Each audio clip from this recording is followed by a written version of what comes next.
Okay, here we go. So let's talk about first like what's going on with the class before we get really moving on. Heart of Darkness.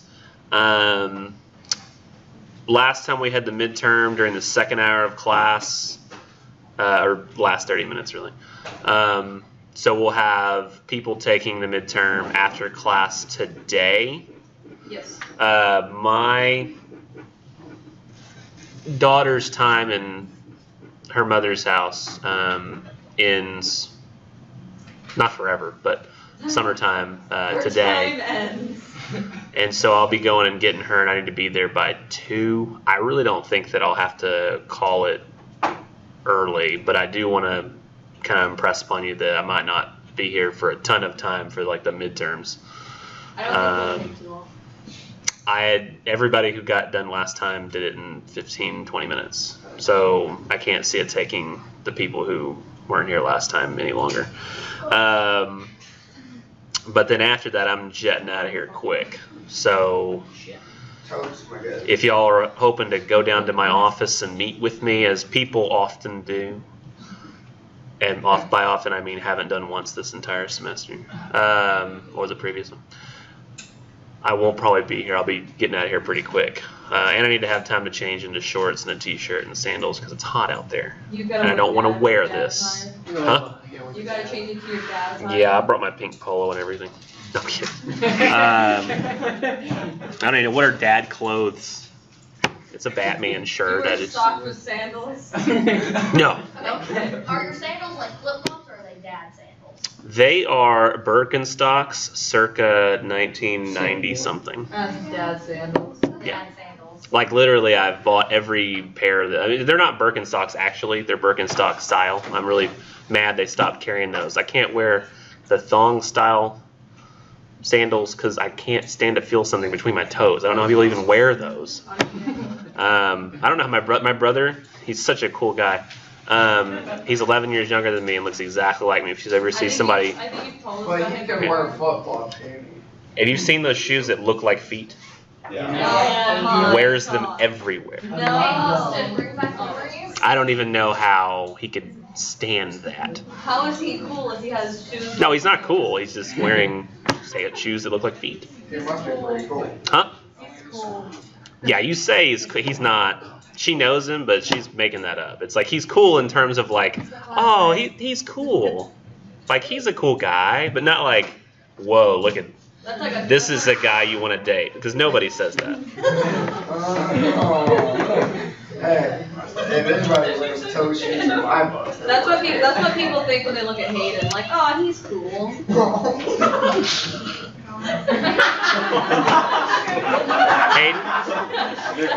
Hayden, wait, no, Hayden, don't waste it. You have permission for a comeback that you can save up for the greatest moment and then have a comeback at Caitlin's sometime during the class. Of course, it's got to be like devoid of any sorts of, what do you call it? Yeah, like no like, racist or sexist comments, of course, but anything that's not offensive is fair game. Do y'all want to crowdsource this, or is this like? So let's talk about the midterm after class. Those who are going to do it, it's going to be fairly quick, so I'm not worried about having enough time because it's going to be fast. I will have to though break sometime in the middle so that I can grab another one of these, I'm sure, and also get the midterms, bring them down here so that we can go real fast after class is over. Those who haven't been watching the videos, try to keep up with the videos, and I mean specifically if you haven't been here, because a lot of times you might go, oh, I'll just skip through it, or is there a website you can go to that'll make YouTube go like twice as fast or 1.5 times as fast? You can do that. Because I know you can do that on YouTube. Oh, I didn't realize you could do that. Then if you do that, I mean, a lot of people like to do that and think that they get just as much out of it, but you actually don't. The brain doesn't process it properly. In all honesty, your videos are a lot easier to follow than our Violent Your podcasts, because then I can see like the visual things you put up. Whereas for her, like she shows pictures and has like bugs in class, and I'm like, I don't know what's going on. Yeah, I think it's a little unfair for me to put videos out of the class, I've realized, to the other teachers, because I mean I've got this laptop that'll render video and I bring it every day and I can do everything quickly, and even at the speed at which I do things, it's hard to get it out quickly.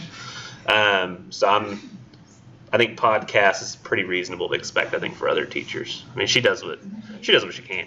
Yeah, exactly. I don't get it. It's just hard to keep up. Because if I tried to imagine Miss Anderson lugging a computer around and then going home and doing renders on the weekends, I can't see that happening. It would be the same. Yeah. What she should do is like put a camera in the back of class, just so you can see everything and just record it.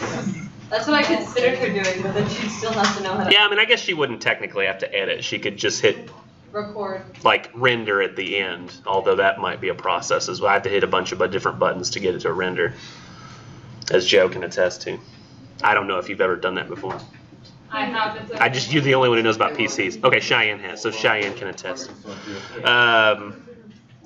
Now, critical evaluation essay was due last night. I got some in. I graded like 2 or 3 of them just to see the lay of the land. How I don't know if the lay of the land was proper, because I think that the most responsible students are the ones who submitted first, generally. But even those, as usual, weren't even up to my 95s yet. So there'll probably even be revisions. If you consider yourself to be like the best student, it'll probably be, 1 revision away from being a full 95. Have I ever talked about my 95? Your 95 is the regular 100. Did I talk about that with all the other new students? I don't think there are any. Last semester. If you get a 95 from me, your mind should tell you you've basically got 100. Was the Westboro one? If you get above a 95, you should be like, holy crap, he thinks I'm amazing. Oh, then I should have said 2 semesters last. So yeah, so just be aware of that. If you're like, man, how do I get those extra 5 points? You generally don't. No, it's not quite like that.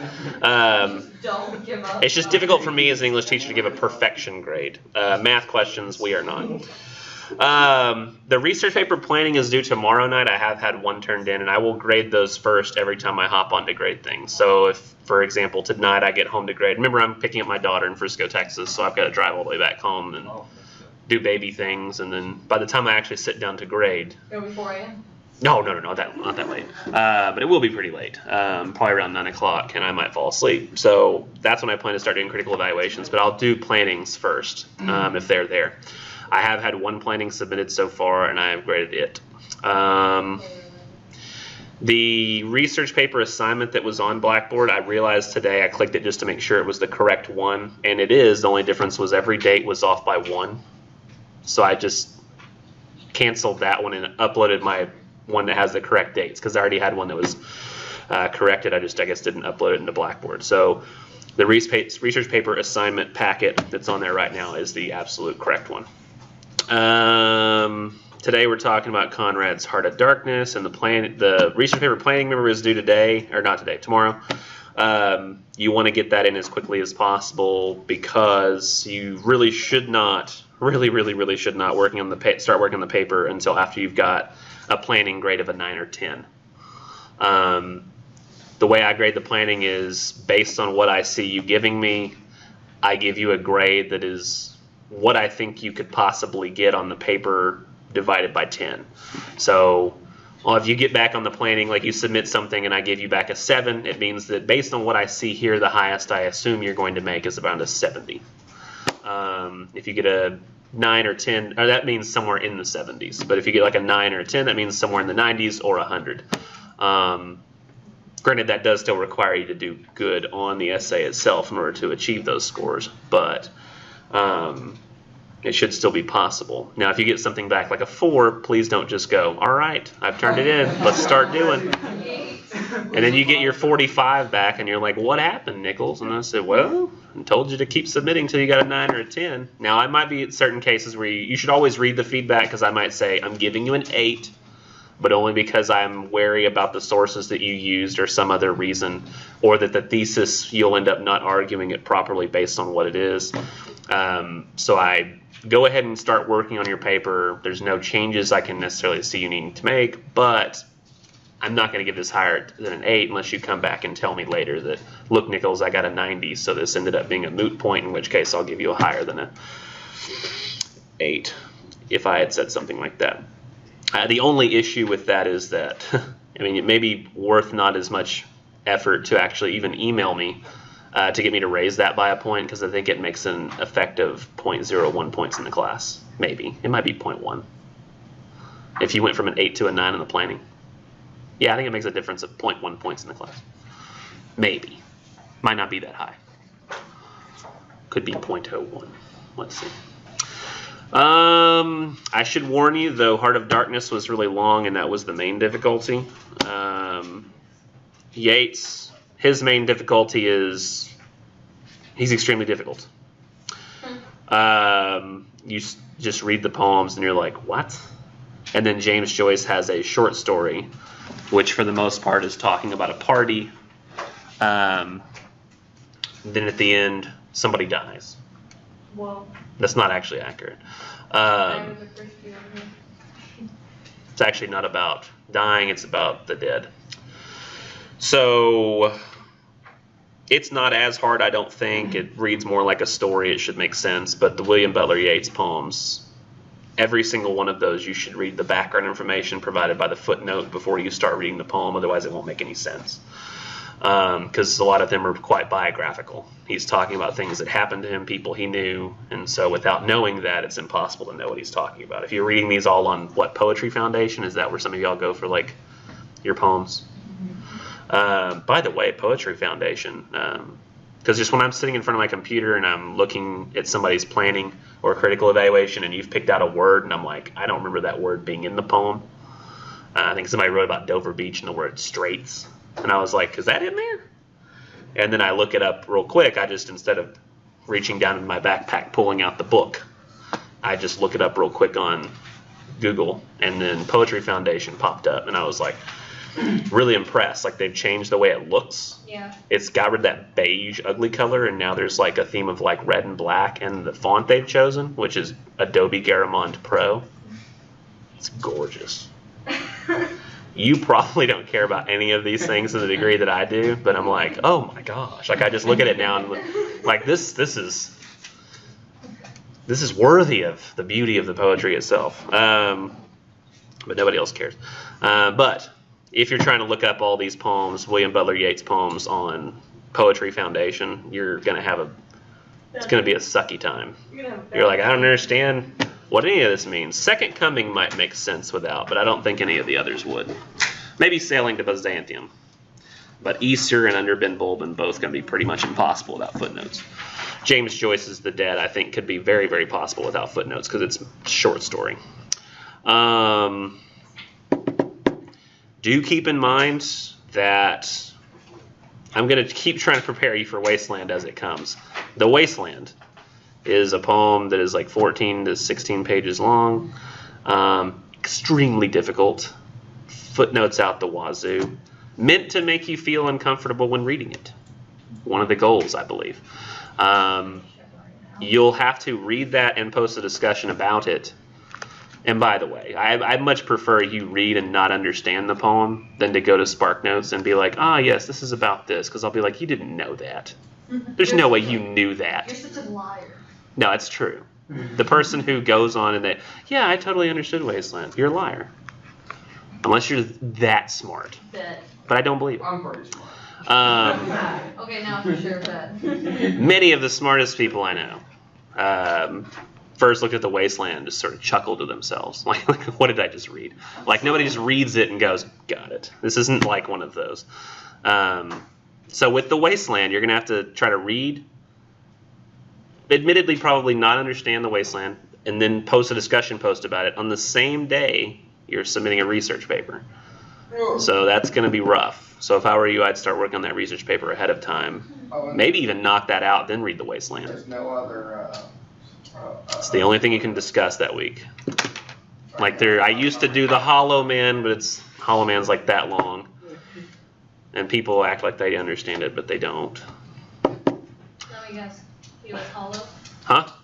He was hollow. No, it's actually the only reason I've included it because it's a reference to this book. What The poem itself, Hollow Men.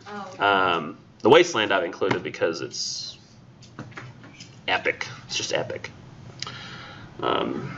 So influential. Okay, give us a hint. Does the title have anything to do with like the main theme of the poem? Which one are you talking about, Hollow Men or Wasteland? Wasteland? Yeah, I definitely think he feels like the world itself at that time is sort of a wasteland. And I think that the poem is clear about that. Now, we are today on day 6, Monday, July 31st. So we have Wednesday, then we have next Monday, then Wednesday. Then after that, we have the following Monday, which is day 10, and then exam day. So we really, once you turn in the research paper, we will have 4 more classes, one of which will be the exam. So you don't have as much of the extra time as we did the previous semester to get the research paper in. Like, you've only got a little bit of extra time. So if you don't turn it in, you're like, I'll wait a week and turn it in then. You're 0 revision time, I think. So the more time you take, the worse it's going to be for you, I think, this semester.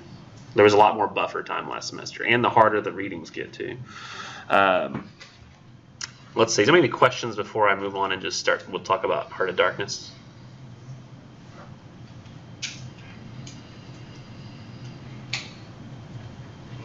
I'm going to take that as a no. Let's get to Heart of Darkness. Fun stuff. Anybody happen to read the intro to Heart of Darkness? And the stuff about Conrad? Conrad, I should point out, was a super, super smart guy. English was not his first language, so he wrote this whole novel in English, not his first language. Most of his writing, I believe, was not, because he was born Joseph, or I don't know how you actually pronounce this, but I think it's probably Joseph Theodor Conrad Korsteniowski, but he just went by Joseph Conrad. Polish is his first language. French is the one he learned second. English was his third language. That's the one he chose to write in, and that's the one we are reading today, which was interesting. And he was 21 before he even learned English. Like, I can't imagine. Like, most of the people I know who know a second language and know it fluently know it at the age of, like, when they're growing up, they're learning, like, most people I know is like Spanish and English simultaneously. Never have I met somebody who's like, yeah, I'm 21 years old, let's just start learning another language, and then boom, they're as fluent with this as they are.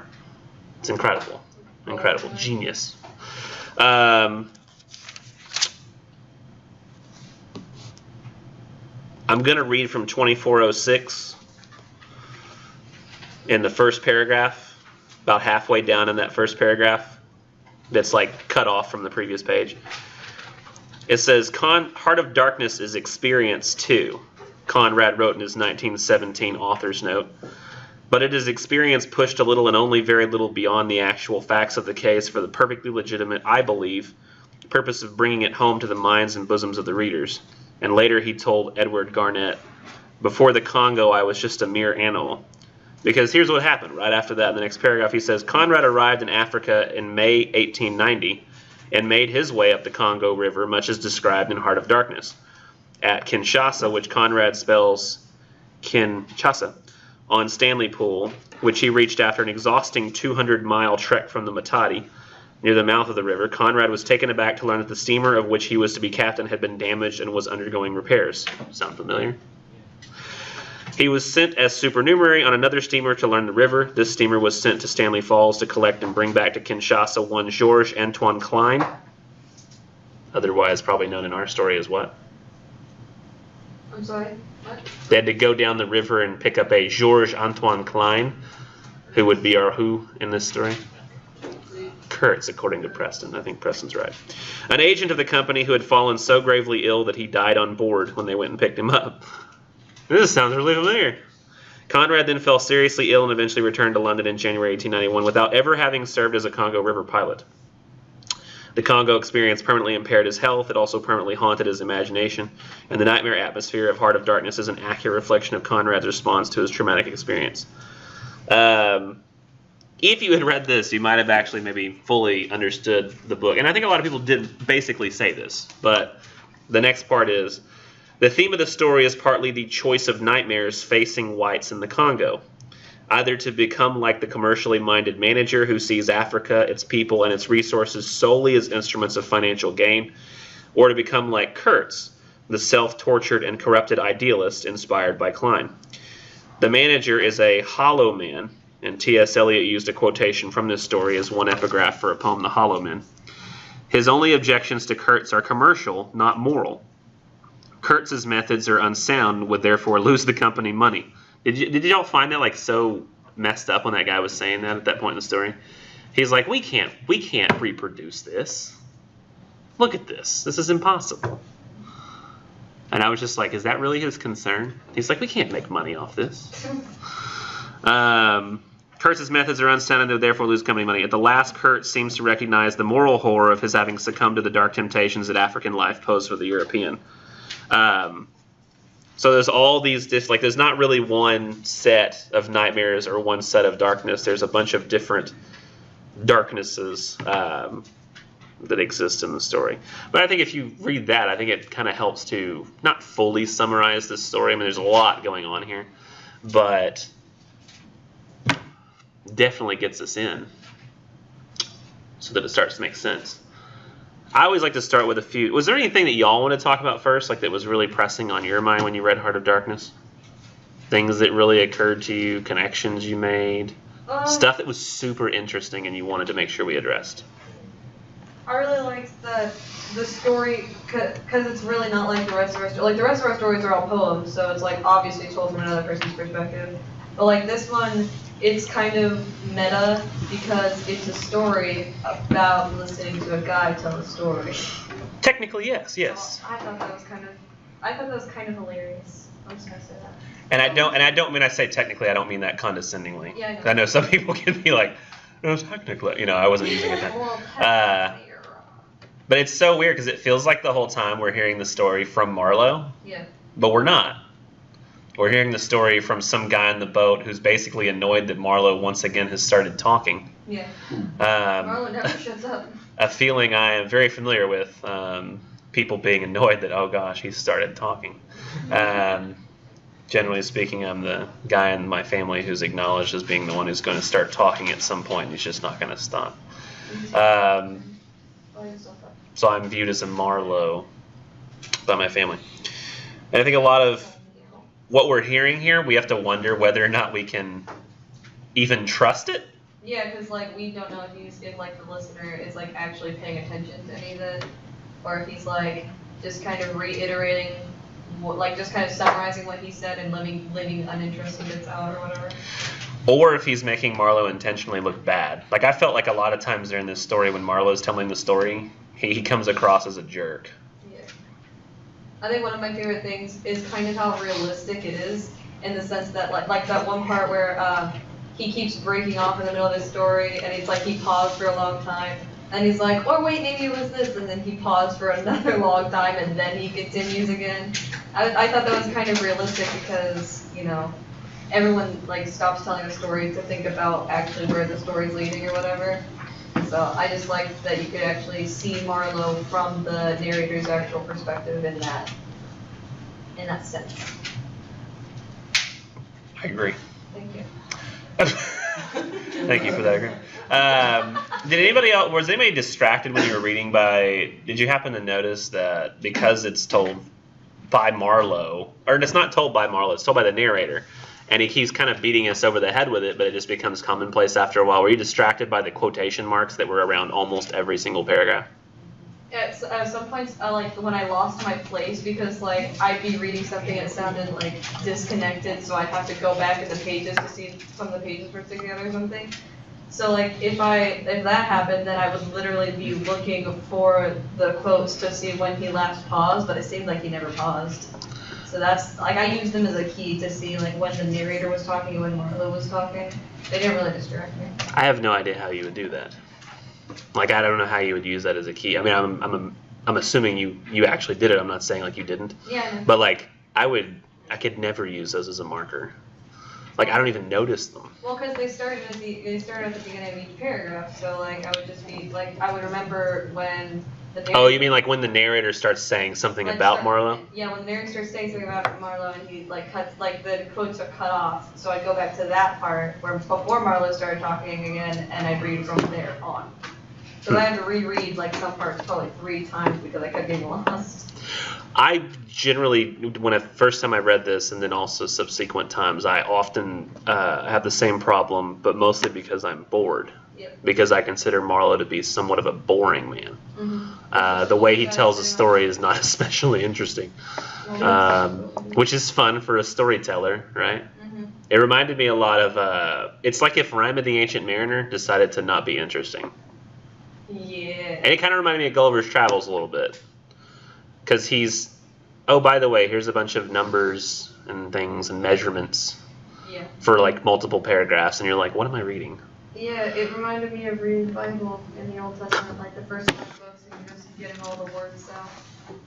He's definitely got opinions and an attitude about all this. See, now that you mentioned that it seems like the narrator was intentionally making Marlowe look bad, it kind of makes sense that he would that Marlowe would mention such like irrelevant things. Like whenever he was talking in the beginning, like when he saw his aunt before he left, and he was saying basically that she was just describing a lot of ditzy crap.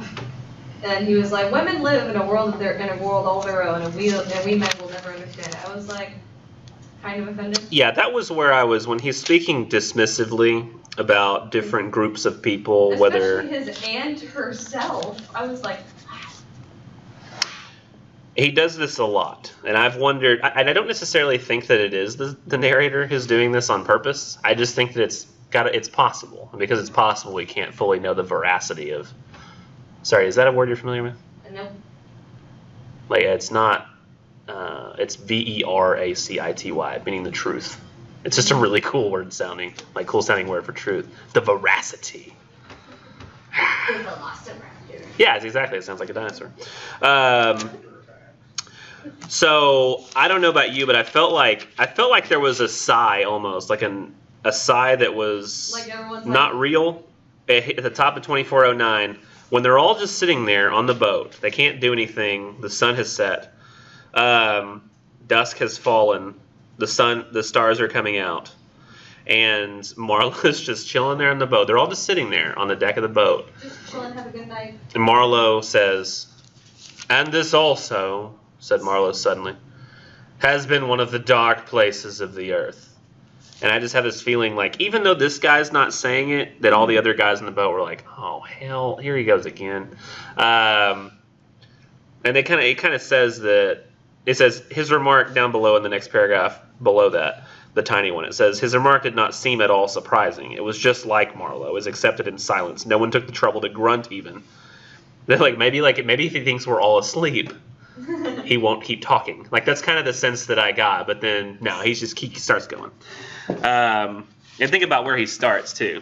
I was thinking of very old times when the Romans first came here 1,900 years ago the other day. And he's like, oh, good Lord. Like one of those people who starts telling a story by saying, well, what you first have to understand is that I was thinking humans were created out of the muck. You know, first there were little bacteria, and you're like, oh my gosh, this is to tell me a story of how y'all met. And it's you getting like evolution all the way to the point that these two people existed, and then so he's got to start back in the Romans. I feel like condescending people start telling stories at the very beginning of things.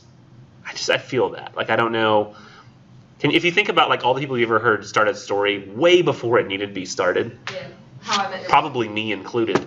There have been times when How I Met Your Mother? The show How I Met Your Mother. Isn't that the whole show is like... The whole show is him telling the kids how he met their mother, but because he's, like, convinced that everything connects, like, that's his conspiracy the whole time. He starts from when he first met Robin, the girl he ends up with anyway, and just continues on. It's the worst show ever. You just spoiled it. Well, no, you want to finish She it? was literally opening it. No, just finish The Office. That's what I'm watching. Well, Just finish the what? The Office. For like what, third time? Oh, okay. Office is a good I show. just finished The Office for the fourth time. Not surprised. Hey, I watched one episode of The Office and couldn't. Some people can't handle the shaky cam.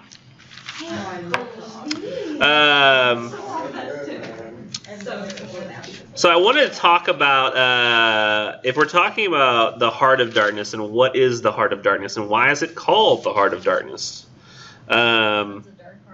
Oh, I think I found the part you were talking about. One of these parts where Marlowe says here, Caitlin, he says, it's queer how out of touch with truth women are. Yeah. They live in a world of their own and there had never been anything like it and never can be. How sweet he is. Like, he's saying this about his aunt? I was personally offended because he has no, it sounds like he has no respect for her. He's constantly, it doesn't seem like he has respect for many. Like, he's constantly condescending. In the very next page, he says, the best way I can explain it to you is by saying that, blah, blah, blah. You know, like people who say, well, what you have to understand is, and like they think that there's no way you could understand unless they explain it in a certain way. He's a fake philosophy dude, bro. I've never heard those words together, but based on the literal meaning of each one of those words put together, it sounds correct. So he goes, and finally, I think I wrote that, let's see, where's the page I finally wrote, something's finally happening? Something's funny. When the cannibals show up. No, because the cannibals Well, they aren't start supposed going to down be the in. thing.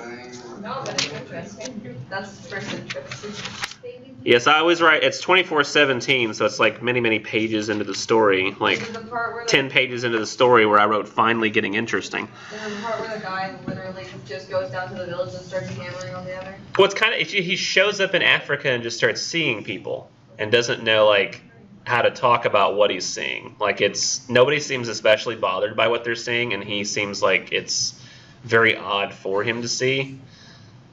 And he kind of starts talking about that. He hears like the guys in the, I guess you would call it like a chain gang. I don't know, like it's the 6 black men who are chained together, walking together. And at different points, and see, it's like I can't, it's hard for me to figure out what Conrad's trying to do here. I can't fully tell if Conrad himself is racist, if he's making Marlowe racist, if he doesn't feel like either himself or Marlowe are racist. Or if it's just like the thought of the times. Right, I can't tell, because like when he's in the middle of this paragraph and he's talking about these Africans that he's seen, he says, all their meager breasts panted together, the violently dilated nostrils quivered, the eyes stared stonily uphill. Like, I don't know if he's saying specifically because they're African they have violently dilated nostrils, or if they're just breathing hard. But I don't think that because he makes other comments about them in exactly the same way, and he does that throughout. He makes them out to look vicious. Yeah, and he calls them. Let me see. I've seen the devil of violence and the devil of greed and the devil of hot desire, but by all the stars, these were strong, lusty, red-eyed devils that swayed and drove men. Men, I tell you. And I think he's talking about. I don't know, it sounds pretty racist to me. I don't know. He's doing. I don't know. It's just. It's difficult to know what Conrad means for Marlowe to sound like to us, because he very much talks about Marlowe always sort of being in his heart after this. Like he says, I think I read the intro to like the book or something like that, a copy of the book that I had. And he was talking about how he could never fully shake Marlowe from himself. Like Marlowe's somebody that sort of popped up in him and would start talking to him. Conrad felt like not like a real sense, like not like, oh, Marlowe's a real guy, but it's like he built this guy from nothing, and Now it's a part of him. yeah, now it's a part of him, and he can't sort of fully shake him, and so That's how a lot of like fictional characters are for writers, I think. I feel like I can't spend as much time as I want to spend on this because I'm going about the speed that I normally go, and there's no way I can do this. But he does speak about them on the very next page on 24:18, very much like they're not people even. On 24:18, not the top paragraph, but the one that actually begins right after that. He says, black shapes crouched, sat between the trees, leaning against the trunks, clinging to the earth, half coming out, half a face within the dim light, and all the attitudes of pain, abandonment, and despair. Another mine on the cliff went off, followed by a slight shudder of the soul under my feet. The work was going on. The work, and this was the place where some of the helpers had withdrawn to die. They were dying slowly, it was very clear. They were not enemies, they were not criminals, they were nothing earthly now, nothing but black shadows of disease and starvation lying confusedly in the greenish gloom. And he says, like, further down, moribund shapes. The man seemed young, almost a boy, but you know with them it's hard to tell. Down below in the paragraph just before the bottom one, the penultimate paragraph on the page, near the same tree, 2 more bundles of acute angles. So people like that, like sitting or laying like that. Sat with their legs drawn up, one with his chin propped on his knees, stared at nothing in an intolerable and appalling manner. His brother Phantom rested its forehead as if overcome with a great weary. He's not even talking about them like they're people. He's speaking about like they're animals or objects. And it's so inhuman. And he says on the previous page, I believe, he says, you know I am not particularly tender. I've had to strike and to fend off. I've had to resist and to attack sometimes. So he acknowledges he's not a tender person, but to speak about them as though they're not people. And it often seems throughout this that they don't seem like they're people. Has anybody seen, have y'all seen No Country for Old Men, that movie? Yes. I felt like in this book, he speaks about African Americans the way that Hispanics are spoken about, or not spoken about, but displayed on screen in No Country for Old Men. Like the guy who's chasing him, he's got like character attributes and an actual character, but in No Country for Old Men, the Hispanic people, though they're very clever, they're never given actual characters, and they always move as sort of a group, and you never know what their motivations are, why they're doing what they're doing. And I always felt that was, I don't know if that was intentionally done by the author, or if it was something that was accidentally racist. Kind of like I can't tell with Conrad. I don't know if he's racist, or if Marlowe's racist, or if it's both. It's difficult for me to tell. But he's doing something that really nobody had done before, which is to be somebody who was in one culture and gone to a completely different culture and seen the one culture making complete use of the other with seemingly no remorse about it.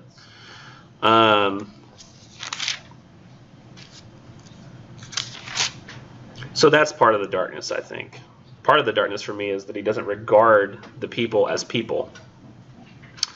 And he's so relieved when he meets a guy who seems to, the man who's wearing the nice suit.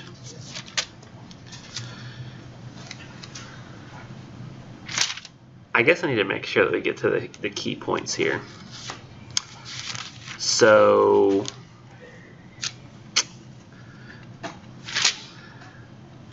speaking of Kurtz, did you feel like Kurtz, when we actually met Kurtz, did you feel like it was, do you feel like he lived up to his, I guess you could say, specter, like the, you know, everybody talks about Kurtz the whole time. He's a fascinating man. And then we meet Kurtz. Did you actually feel like he was as fascinating as he seemed, or was he a disappointment to you, or, and Caitlin's not in the room, by the way. I mean, like, you get told all this stuff about him, and then it's like, here he is, nothing else, so. I think it was like kind of a letdown. Yeah, it was kind of down. It's like a little kid meeting their hero for the first time and realizing, oh my god, what have I done with my You life? suck. What was disappointing about it, though? What was it? What were you expecting? More? Yeah, just the way he talked about it seemed like he was this amazing person. Just a What did you expect him to have done? great thing. What kinds of great things?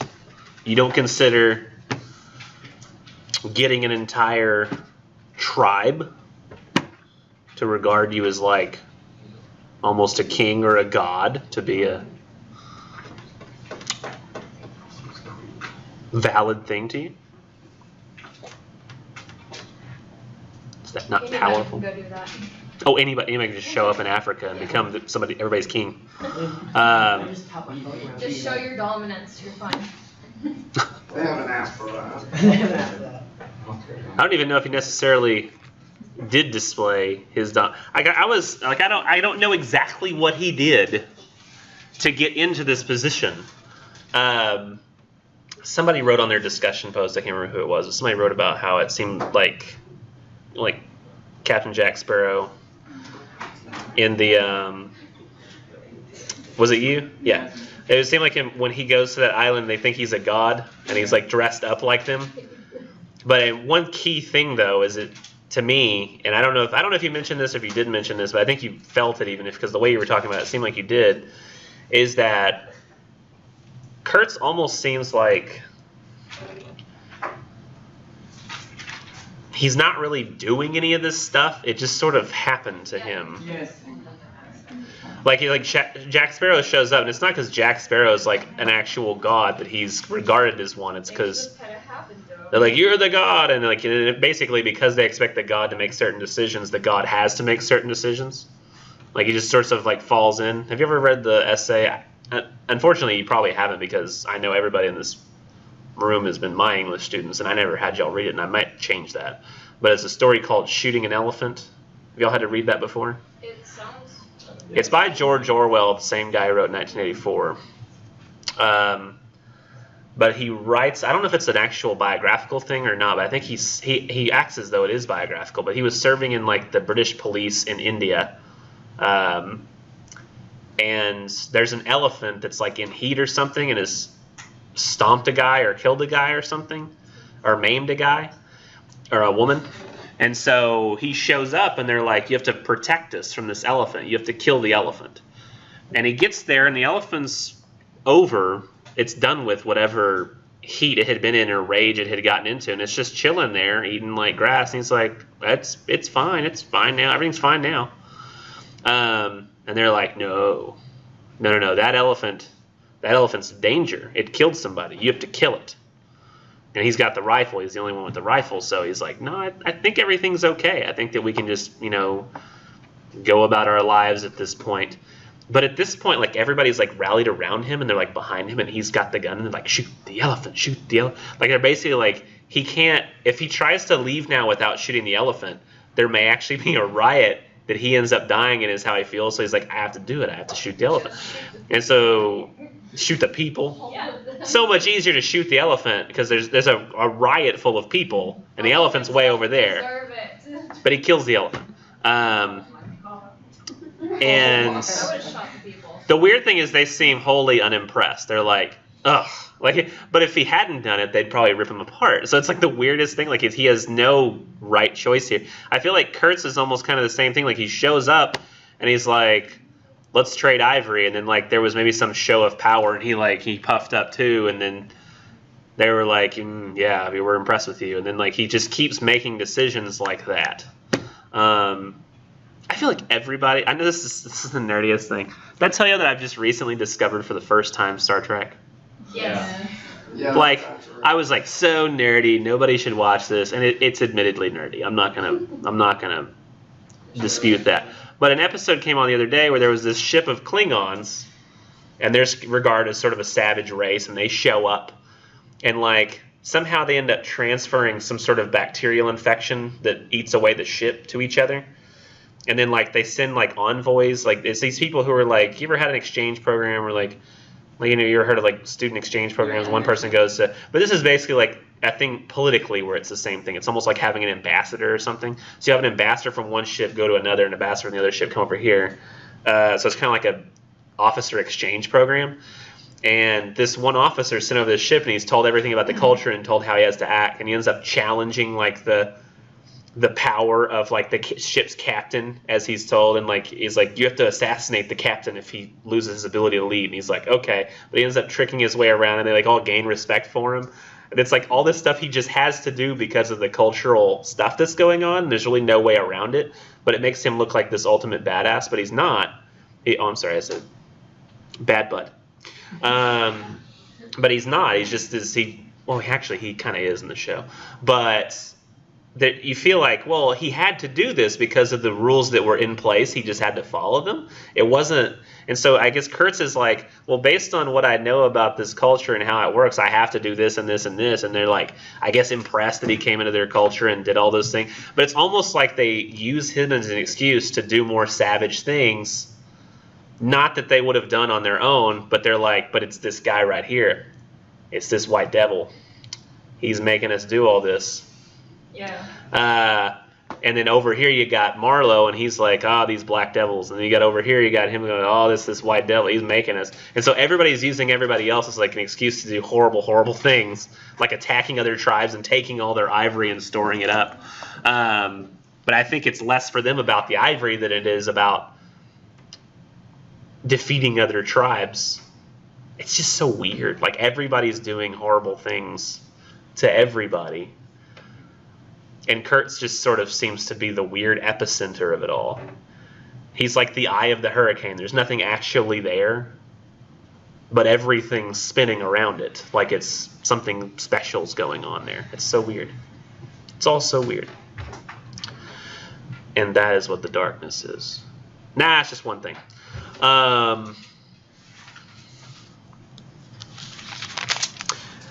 Strangely enough, Enrique, when you mentioned the Jack Sparrow thing, I actually thought another character reminded me, not Kurtz, another character reminded me specifically of a Johnny Depp character. Did anybody have a character that you thought could have been played very well by Johnny Depp? Every character? The Russian trader. That would have been really funny, but no. What? The Russian trader. The Russian guy, yeah. The Russian guy shows up. And he's like, I've learned so many things from him. Things. And it's just, he seems like really over dramatic in the way that Johnny Depp is in every role that he's in, like comedic role. And he's like talking about, he's a great man. And you're like, what has he done? He's taught me things. Things. What things? Things. And you're just, he can't be specific. And it's just like, he's so great of a talker. And yeah, I felt like that whole time, like I'm reading about that guy. And nothing is as it seems out here. Like nothing really. And nothing goes quite as he expected. Remember, like, he discovers that journal and he's like, there's a cipher in the margins. You know what a cipher is? Yeah. It's like, he's like worked really hard to create this like fake language that's unreadable to others. Like a coding language. And then he puts the key right beside it. Right, but yeah, well, then he realizes when the guy says, you found my journal. I wrote my notes in the margins. And he goes, well, yes, we use a cipher. He's it's just my Russian handwriting. Like, it's just Russian? And he's like, I thought I used some special code. It just turned out it was Russian. And you just thought this guy was some sort of like hidden genius, but no, it's just a Russian guy. Nothing's quite as it seemed. What was it? Somebody mentioned in the thing, or no, I didn't mention. I don't know if I mentioned this or somebody mentioned this, or I mentioned it because somebody mentioned something that reminded me of this. But I wanted to at least make sure to mention, like, another thing that's really bad about Marlowe. Like, I'm just going to kind of jump around a lot because a lot of dark things are happening in different dark places. So, Marlowe, did y'all notice, like, he doesn't, I really don't think he conceives of these people as people. Because, remember the cannibals? Like, they're stuck in the fog, and the cannibals have been starving because, like, the fermented, like, rhino meat, or hippo meat, whatever it is, it's run out, and they're out of the meat, and they're cannibals, right? They eat people. And Marlowe's like, I don't understand why they won't eat us. Like, there we are. They could eat us. You're just not good enough. They're hungry. They're starving. They shouldn't even be able to stop themselves from eating us. And it almost seems like he's like marginally like offended or something, or like he just doesn't get it. He's like, why have they not eaten us? Like, you can't stave off hunger. He's like, I've been hungry before, like really hungry, and I couldn't resist it. There's no way they're just resisting hunger. Something else is going on. Like, he can't imagine that these people would be people. Like, they would have willpower and choices. He seems in general very suspicious of his surroundings, like at all times. Because like in the beginning, he's describing that like as soon as he signed the contract or whatever, he felt like a foreboding or like a sort of sense of dread. about the trip, and then now this. Like, he just seems to be suspicious about literally every circumstance he finds himself in. Yeah, I mean he's always suspicious, paranoid. But he always seems to somehow look at things too with like a disconnectedness. Yeah. Like it's like his paranoia causes him to not have true emotions toward things, or well, until we get to the end. Oh my gosh, I really just want to talk about. I want to make sure we talk about the end.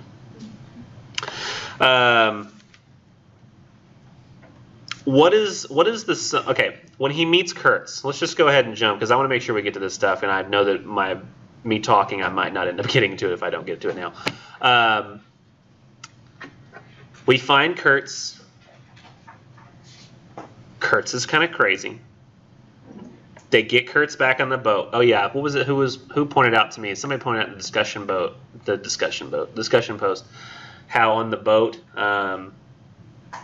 the guy gets shot with an arrow or spear. No, he's attacked, and the guy's like bleeding out, and blood gets in Marlowe's shoes, and he's horribly disgusted because there's blood in his shoes.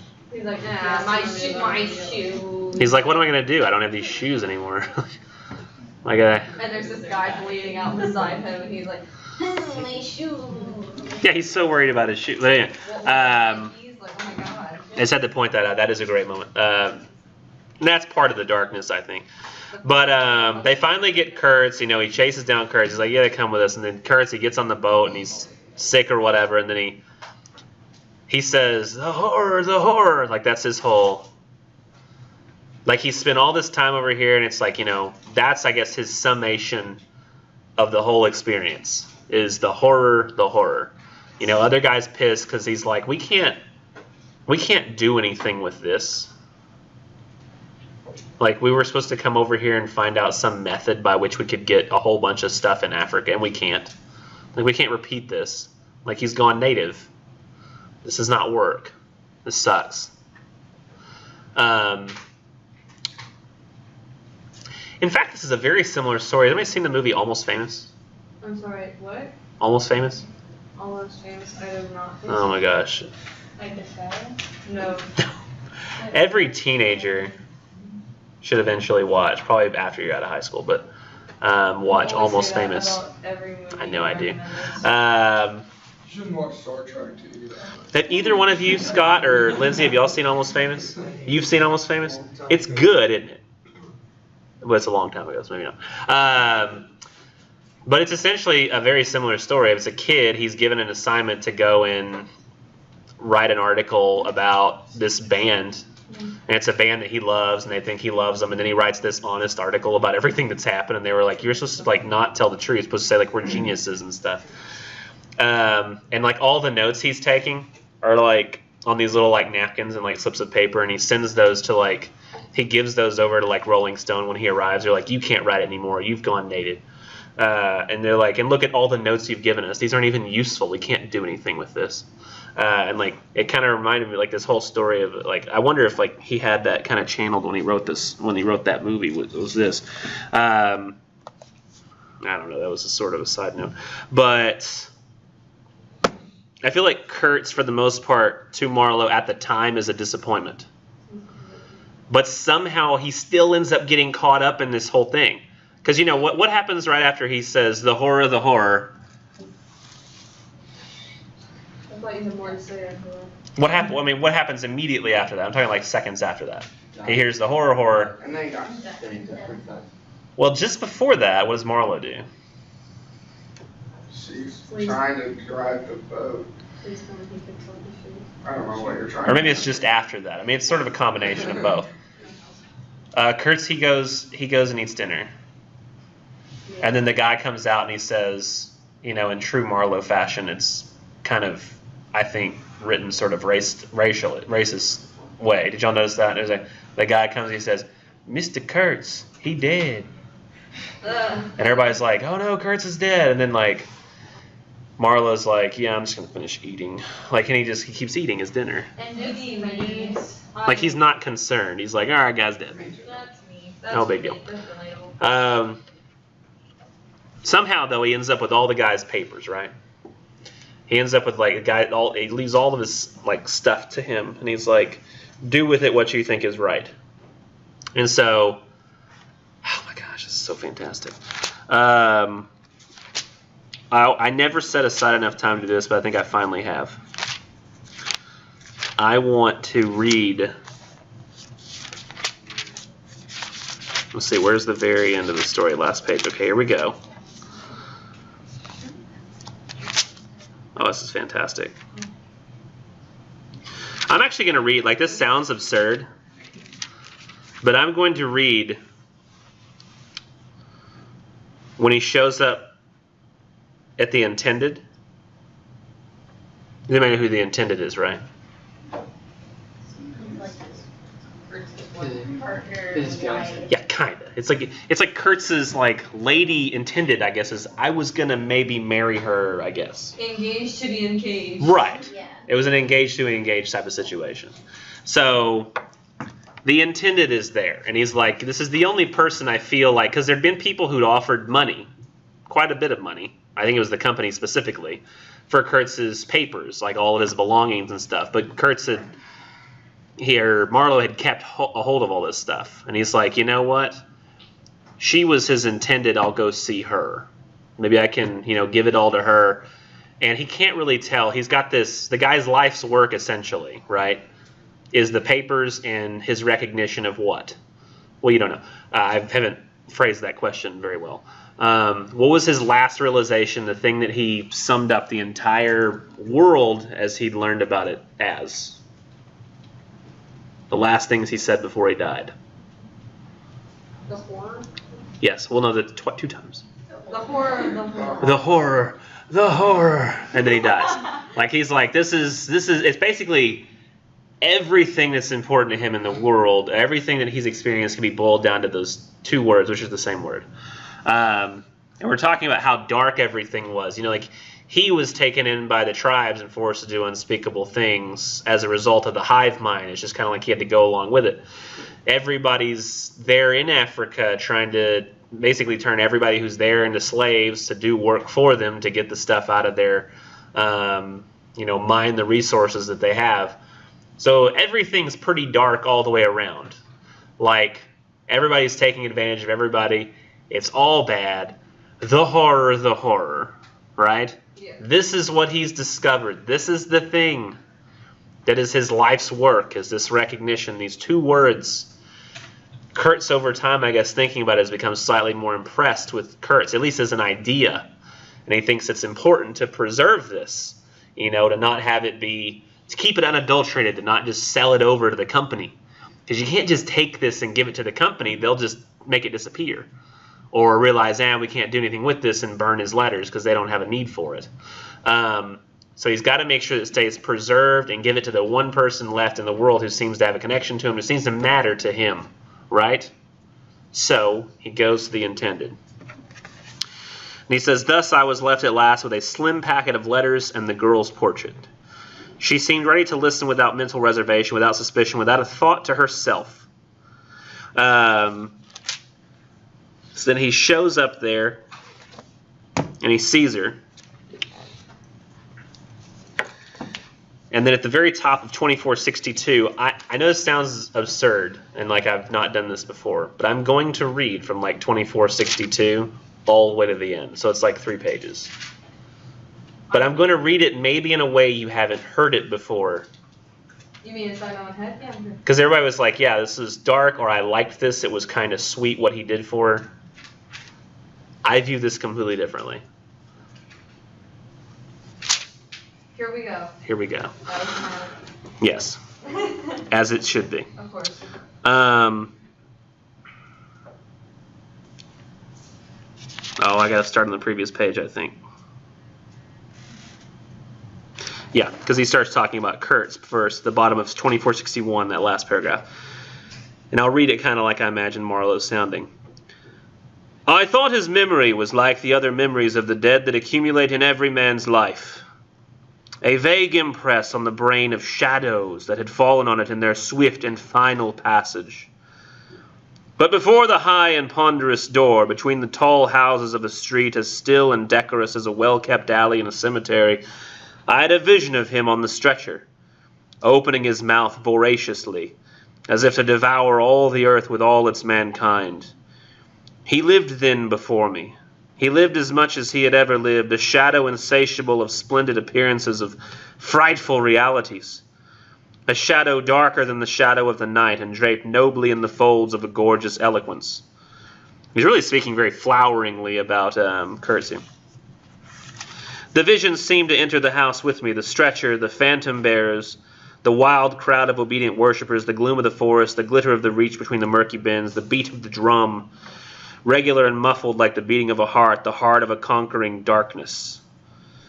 It was a moment of triumph for the wilderness, an invading and vengeful rush which, it seemed to me, I would have to keep back alone for the salvation of another soul. And the memory of what I had heard him say afar there, with the horned shape stirring at my back and the glow of fires in the patient woods, those broken phrases came back to me, were heard again in their ominous and terrifying simplicity.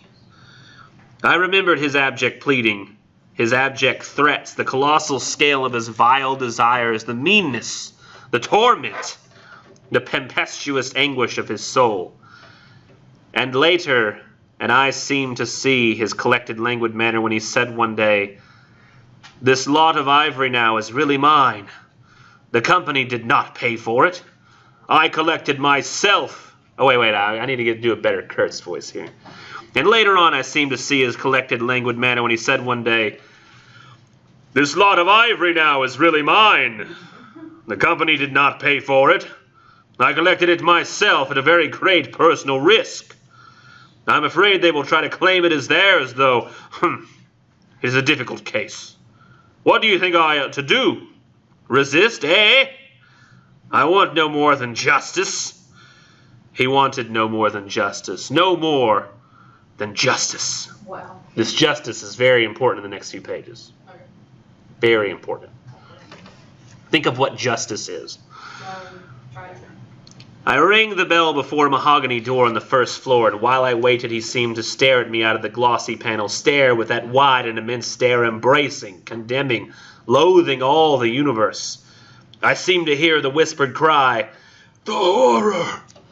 The horror!" Okay? That's his life's work right there, right? That's what he came to realize after all that horrible stuff that he did in Africa, in the Congo. Mm-hmm. That's the truth of the matter. That's the truth of everything that's happened. And he wants nothing more than justice, right? Justice. Justice. If somebody's accused of murder, what is justice? They should be killed. No, accused.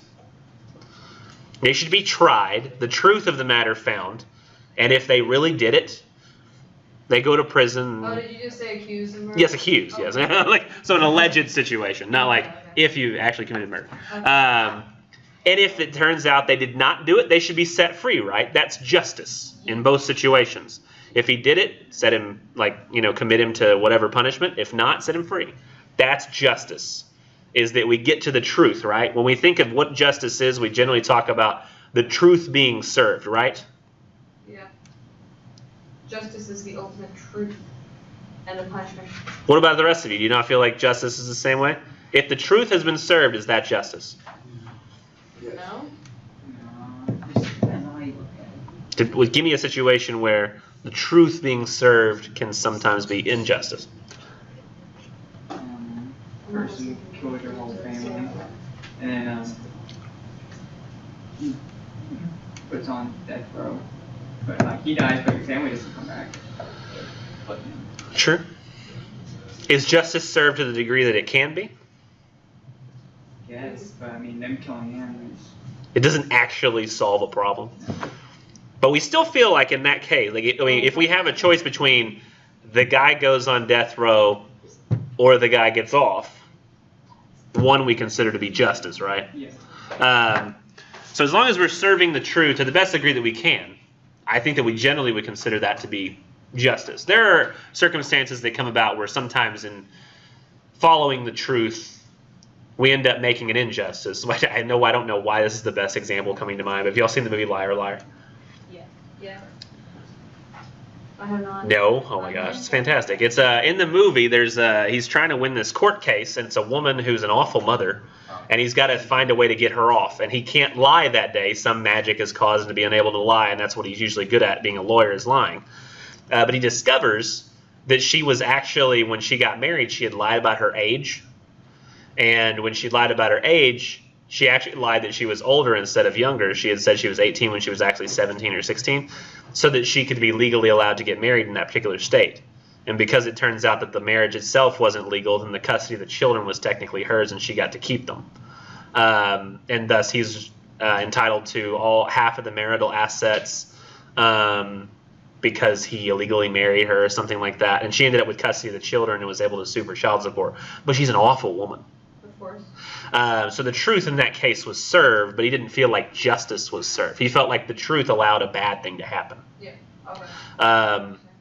So that is a case in which the truth, yes, was being served, but justice did not come about. But in most cases, we would concede that truth is served in the best way possible, then we have achieved justice. So he's here to talk to his intended, to relay to her the truth of what Kurtz was. This is why he's arrived. To serve the justice that Kurtz was looking for. Isn't it like a year after he died? Yeah, it's been a while. Yeah. And it says he's knocked on this door, where he rang the bell, before a mahogany door, very rich door. The dusk was falling. I had to wait in a lofty drawing room with 3 long windows from floor to ceiling that were like 3 luminous and bedraped columns. The bent gilt legs and backs of the furniture shone in indistinct curves. The tall marble fireplace had a cold and monumental whiteness. A grand piano stood massively in a corner, with dark gleams in the flat surfaces like a somber and polished sarcophagus. A high door opened, closed. I rose. Very, very rich house. It's got marble, mahogany, big old piano in the same room that he's... Huh? This whole thing sounds like a gothic, like just this section in particular sounds like a gothic kind of noir. Yes, it's very odd. It does have that sort of mood about it. She came forward, all in black, with a pale head, floating towards me in the dusk. She was in mourning. It was more than a year since his death, more than a year since the news came. She seemed as though she would remember and mourn forever. She took both my hands in hers and murmured, "I had heard you were coming." I noticed she was not very young. I mean, not girlish. She had a mature capacity for fidelity, for belief, for suffering.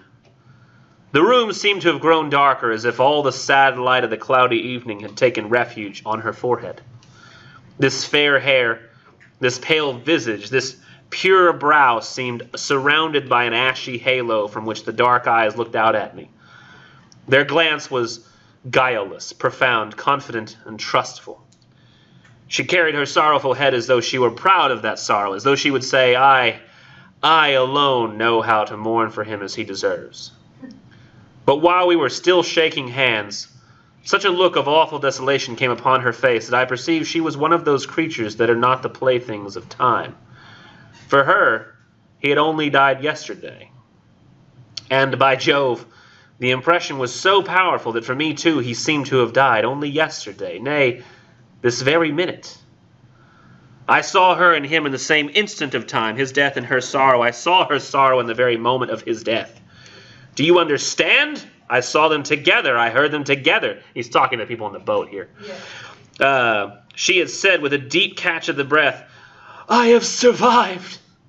While my strained ears seemed to hear distinctly, mingled with her tone of despairing regret, the summing up whisper of his eternal condemnation. I asked myself what I was doing there with a sensation of panic in my heart, as though I had blundered into a place of cruel and absurd mysteries not fit for a human to behold. She motioned me to a chair. We sat down. I laid the packet gently on the little table, and she put her hand over it. You knew him well, she murmured, after a moment of mourning silence. So he's here, and there's something weird about her. Like, she seems like, for her, it's like he just died yesterday. And something about that just bothers him. Like, it just doesn't seem right. Everything bothers him. Like, there's something just really weird about this woman being here right now, as though she's about to walk to his funeral. That just, he feels like something's not right. And he says, "You knew him well," she murmured. "Intimacy grows quickly out there," I said. "I knew him as well as it is possible for one man to know another." He talked to him like a handful of times. "And you admired him," she said. "It was impossible to know him and not to admire him, was it?" "He was a remarkable man," I said unsteadily. Then, before the appealing fixity of her gaze that seemed to watch for more words on my lips, I went on. "It was impossible not to." "Love him," she finished eagerly, silencing me into an appalled dumbness. "How true, how true. But when you think that no one knew him so well as I had all his noble confidence. I knew him best." "You knew him best," I repeated. And perhaps she did. With every word spoken, the room was growing darker, and only her forehead, smooth and white, remained illumined by the inextinguishable light of belief and love. "You were his friend," she went on. "His friend," she repeated, a little louder. "You must have been, if he had given you this and sent you to me. I feel I can speak to you, and oh, I must speak. I want you, who have heard his last words, to know I have been worthy of him. It is not pride. Yes, I am proud to know I understood him better than anyone on earth. He told me so himself. And since his mother died, I have had no one to... I listened. The darkness deepened. I was not even sure whether he had given me the right bundle. Is this the right set of papers? I rather suspected he wanted me to take care of another batch of his papers, which, after his death, I saw the manager examining under the lamp. He's like, maybe, I don't even know if these are the right papers. He said, take these and keep them and give them to wherever you see fit. And then he's like, maybe those were the papers, like while he's sitting here listening to her. And the girl talked, easing her pain in the certitude of my sympathy. She talked as thirsty men drink. That's such a weird phrase. I had heard that her engagement with Kurtz had been disapproved by her people. He wasn't rich enough or something. And indeed, I don't know whether he had not been a pauper all his life. He had given me some reason to infer that it was his impatience of comparative poverty that drove him out there. Who was not his friend who had heard him speak once, she was saying. He drew men toward them by what was best in them. She looked at me with intensity. It is the gift of the great, she went on, and the sound of her low voice seemed to have the accompaniment of all the other sounds, full of mystery, desolation, and sorrow I had ever heard. The ripple of the river, the soughing of the trees swayed by the wind, the murmurs of the crowds, the faint ring of incomprehensible words cried from afar, the whisper of a voice speaking from beyond the threshold of an eternal darkness. This darkness keeps coming back as he's listening to her say these weird things. But you have heard him. You know, she cried. Yes, I know, I said with something like despair in my heart, but bowing my head before the faith that was in her, before the great and saving illusion that shone with an unearthly glow in the darkness, and the triumphant darkness from which I could not have defended her, for which I could not even defend myself. What a loss to me! To us, she corrected herself with beautiful generosity, then added in a murmur, to the world. By the last gleams of twilight, I could see the glitter of her eyes, full of tears that would not fall.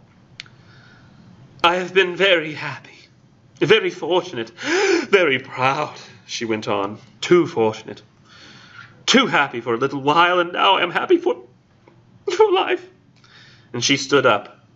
Her fair hair seemed to catch all the remaining light in a glimmer of gold of rose. She's so upset now. She's done that thing that women do in old movies, where she's sitting and she just, he's just sitting there yeah, okay. It's there's something there's something, when somebody's really upset around you and you don't know what to do, it's like the most awkward thing, and you don't know like what you're supposed to say, so you're thinking, what can I say that will stop this? And so he keeps, like, every time she's been saying something, he's just repeating her. He's like, yeah, he was great. He was so great. He was great. You know, it's like what am I supposed to say? Like, I don't really know, and it's just sort of like, it's almost like he's hypnotized by this whole experience. I don't know if that was dust or a fly. But that's the darkness. Okay. And so she stood up, and I rose too. Oh, okay, so he's not sitting there anymore. Like, she goes, and he's just like, He's like, sure. like a woman stood, I guess I'm supposed to too. And of all this, she went on mournfully, of all his promise, and of all his greatness, of his generous mind, of his noble heart, nothing remains, nothing but a memory. You and I. We shall always remember him, I said hastily. No, she cried. It is impossible that all this should be lost, that such a life should be sacrificed to leave nothing but sorrow. You know what vast plans he had. I knew of them too. I could not perhaps understand, but others knew of them. Something must remain. His words, at least, have not died. His words will remain, I said, as he's just repeating everything that she... And his example, she whispered to herself. Men looked up to him. His goodness shone in every act. His example. True. His example too. Yes, his example. I forgot that. He's not even like speaking like a human.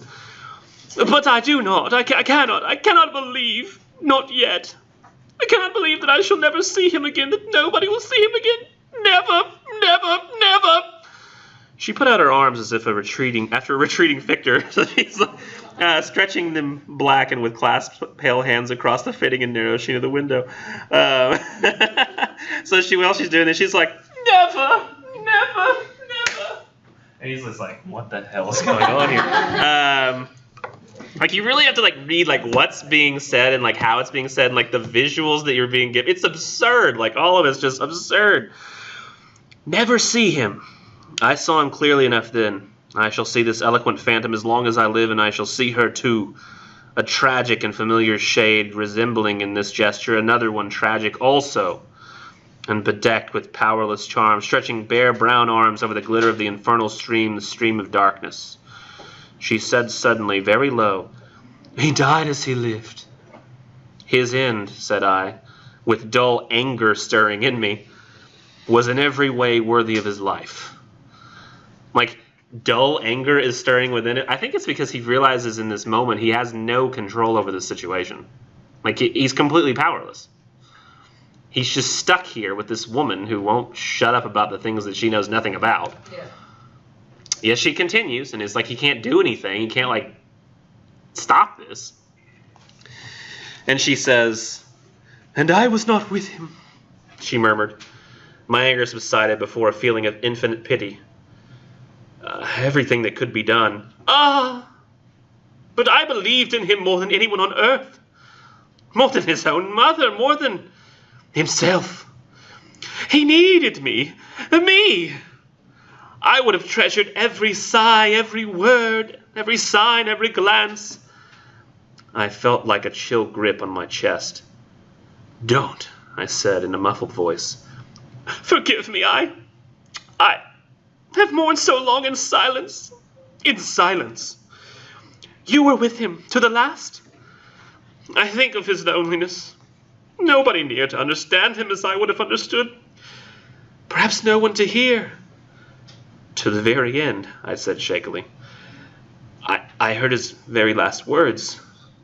I stopped in a fright. Oh, God. Oh, God. Repeat them, she murmured in a heartbroken tone. I want something to live with. What the hell is he going to say? The horror? Like, what did they...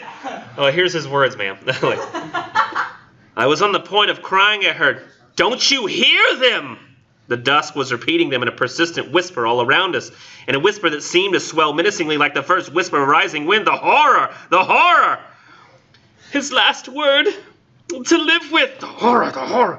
Don't you understand that I loved him? The horror. I loved him. The horror. I loved him. This is what he's like hearing in his head, like beating, da-doom, da-doom, the horror, the horror, the horror. And like she's just, I need something to live with. And I pulled myself together and spoke slowly. The horror, the horror, the horror, the horror. The last word he pronounced was, your name. What? Like, this isn't true at all. He's like cringing as he says it. It's absurd. Like, what? I heard a light sigh, and then my heart stood still, stopped dead short. By an exulting and terrible cry, but a cry of inconceivable triumph and of unspeakable pain. I knew it! I was sure! She knew. She was sure. I heard her weeping. She had hidden her face in her hands. It seemed to me that the house would collapse before I could escape, that the heavens would fall upon my head, but nothing happened. The heavens did not fall for such a trifle. Would they have fallen, I wonder, if I had rendered Kurtz that justice which was his due? Hadn't he said he wanted only justice? But I couldn't. I could not tell her. It would have been too dark altogether. Marlowe ceased and sat apart, indistinct and silent, in the pose of a meditating Buddha. Nobody moved for a time. Oh, we've lost the first of the ebb, said the director suddenly. I raised my head. The offing was barred by a black bank of clouds, and the tranquil waterways leading to the uttermost ends of the earth flowed somber under an overcast sky, seemed to lead into the heart of an immense darkness. To me, that is the darkest crap in the whole story. Like, some people were like, oh, it was sweet how he, protected her feelings. I was like, no, that's hella dark. That's like he's got, like, his life's work, the realization of a life lived in the darkest places of the earth, like, seeing the horrible things that men do to one another. And what's the very last thing? Injustice is rendered because he can't even relay that truth to her. He lies to her to protect her feelings because she is annoying. Essentially, I mean, it's just like he feels like he's going to break her if he tells her the truth. This woman who's here with her rich house and her rich marble. I couldn't possibly do this to her. Because she's just, you can tell she wants a particular answer. He's like, well, the last words he spoke, like, you don't even know. What is her name? His intended. Like, she never even had, like, a real name. Yeah, that's what so all I can even imagine, like, if that was what would happen on the boat, is like, instead of the horror, he goes, I intended. It's like I don't even have, like, a name that he would have said. So, like, instead, he says, like, oh, your name was the last, words that he said. Like, not even, like, what's my name? like, like, the horror. Like, this is what he's realized. Like, can you imagine going through your whole life and you're working to one particular point and then somebody to protect somebody else's feelings lies about your life's work and your life's realization? The ultimate philosophy that you came up with? I love it. I would roll in my grave. Just roll out of the grave and be like, that's not what I said. And sometimes people, like, I don't want to get, like, this dark. I mean, but the kinds of things, like, if you think about not, like, rendering the truth of things, and I am merely saying this hypothetically, I think that he means for us to feel as angry as this particular example. Imagine, first of all, I must ask, for those of you who, somebody likely knows the answer to this, which book of the Bible did Jesus write? None of them. None of them. 4 different people wrote books about Jesus and what he did. So that's kind of like the reason they can say that this is like a legitimate. There was Matthew, Mark, Luke, and John. Were they all his disciples? Yeah, they were all his disciples, and in fact, Matthew and John have literally the same story, and it's just like they wrote them differently. So like some people prefer Matthew's version of the story, which is like condensed. He's not a man of many words. He's just to the point. And John's like the Gothic author, and he's explaining everything in like the greatest detail possible. It's excruciating. Regardless, we do have. No, I'm saying, like, moving along with what you've said, right on top of that. Yeah. we have 4 different guys wrote the story of Jesus, right?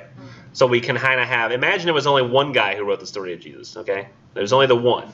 And so we can't cross-reference what was said or done to verify, the veracity of what had happened with him. So, I mean, I think it's a lot of reason people follow Jesus because there are 4 different books that sort of follow what he did. And so it's kind of can be verified.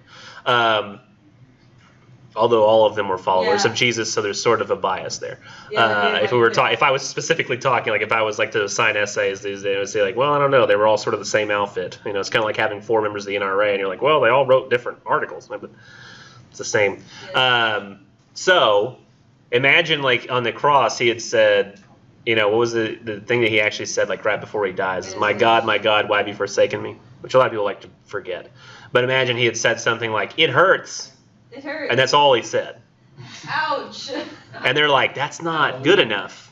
And they're like, that's not going to like move people to action. That's not going to make people. So instead they give him the my God, why have you forsaken me, which is a lot of people like to say is because like God can't be there in the moment he takes on all the sins of the world or something like that. And so God like can't be in the presence of sin or something. It's also like a reference back to something I think in the Psalms or Proverbs. I don't remember. But imagine all he'd said is like it hurts. That just doesn't inspire people. So they change the quote together as a group. They say, hey, let's all make the quote this. This is what he said. I'm like, yeah, that sounds a lot better. It sort of makes sense going with his life a lot more. Like that would be really messed up to change the truth of an entire man's life. Somebody who spent his life basically in a philosophy.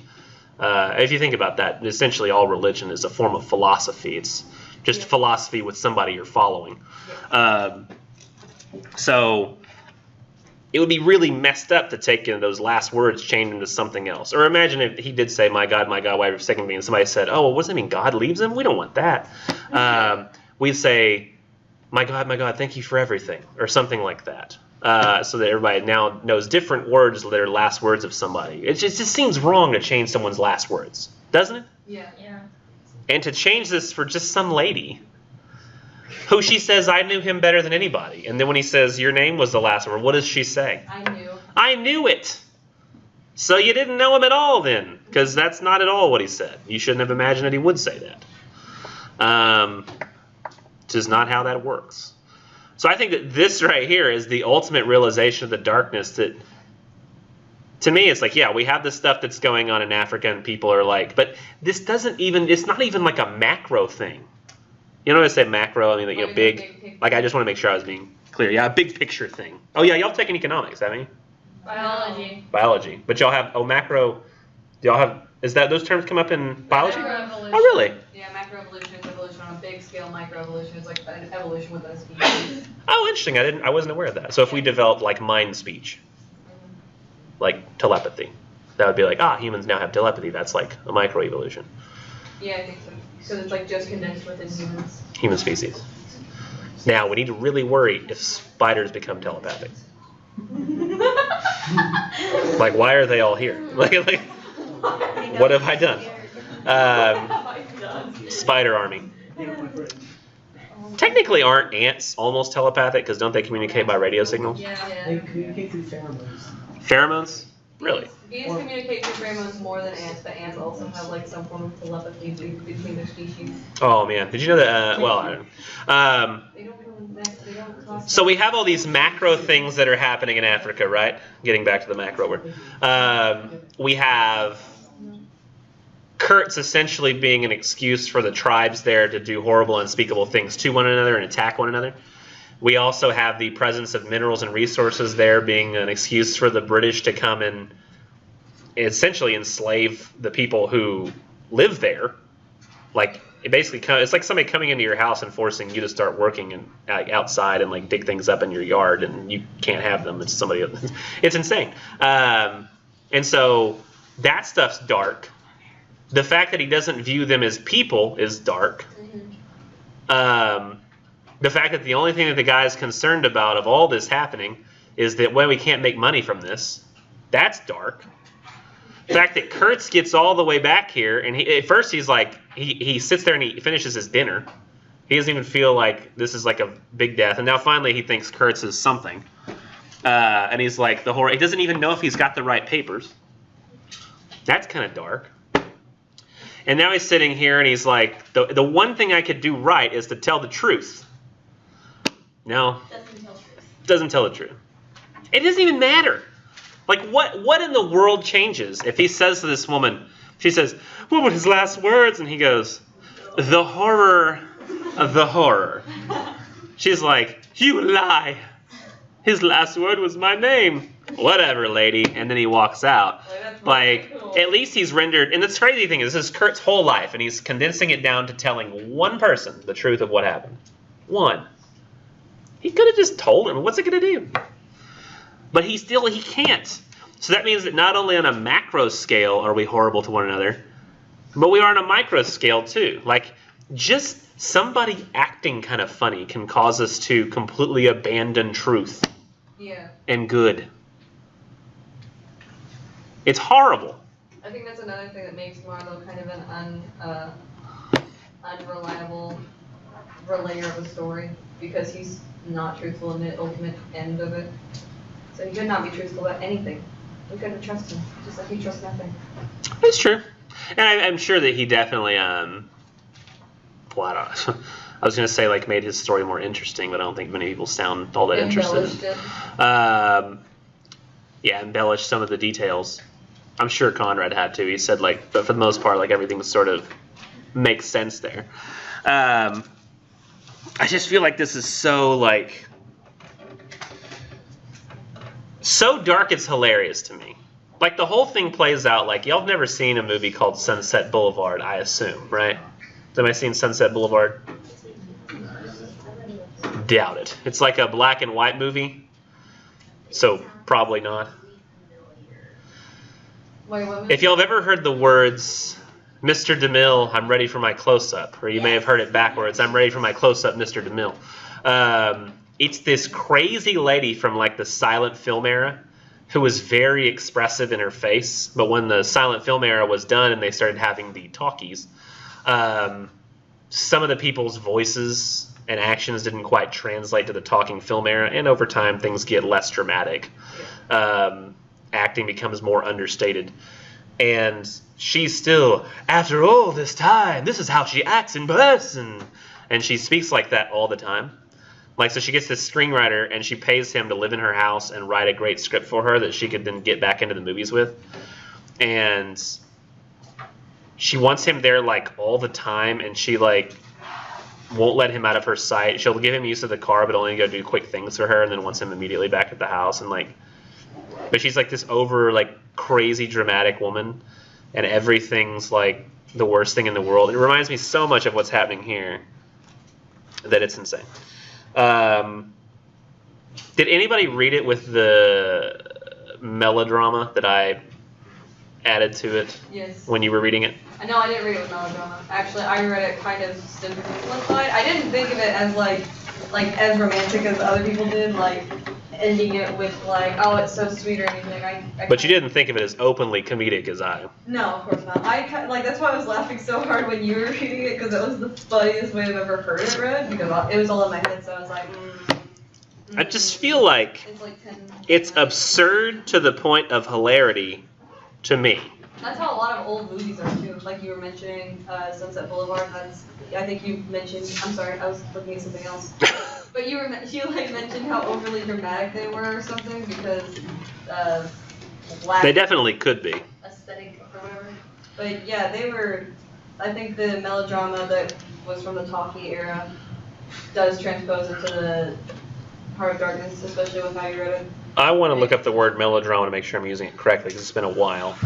Macro drama. A drama in which many exciting events happen and the characters have very strong or exaggerated emotions. Situation or series of events in which people have strong or exaggerated emotions. Yeah, I think that's perfect. Because it's melodramatic is not necessarily funny, but it's always just so exaggerated to the point that you can almost feel that it's funny. Like when somebody's being, like when you say somebody's being overly dramatic. Have you ever said that to somebody before? Like you're being overly dramatic. Yes. You could just say you're being melodramatic. And then the fact that you've said that about them, it's an insult, but then they also might not know the word, so they're going to be like not as insulted. They'll be trying to figure out what that word means you just said. and it's a way to insult them without having all the blowback. You're being overly dramatic. You're like, shut up. So you're being melodramatic. They're like, okay. I don't really know if that's bad or good. Let me see. I'm wondering if there's any other major things I need to hit in terms of the darkness here.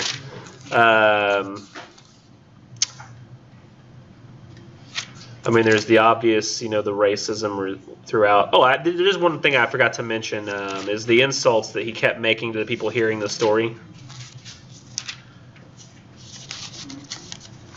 Nah, you idiot. This is what happened. Where was the couple of parts where, like, I would get so lost in the story and I remember the story. Man, I'm trying to find this little quote here.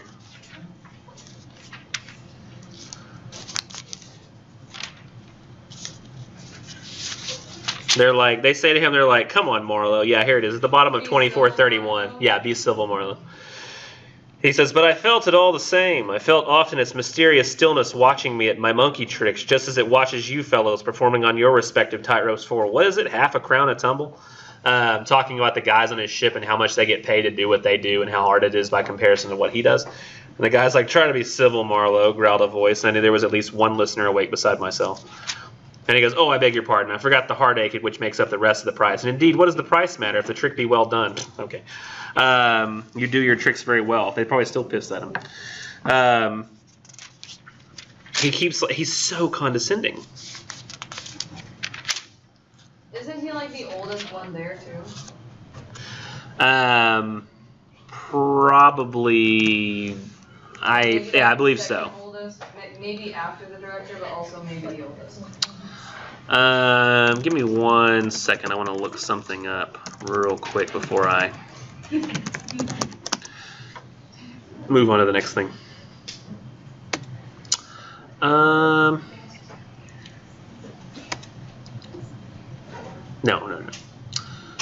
What am I looking for? Oh, yes, this. This will not take me long.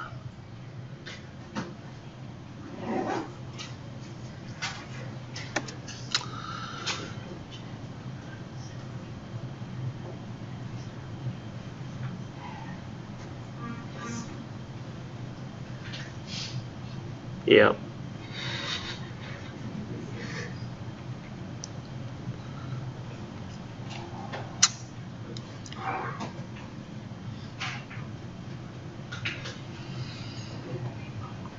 Well, this was a great conversation we're having. I'm just making sure of something so that you're...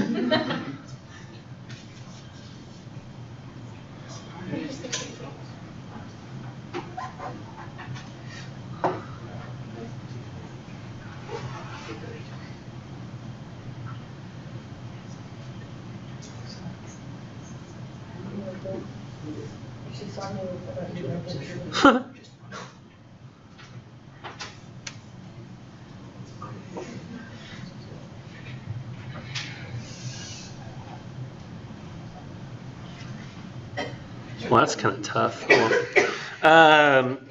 Let's see.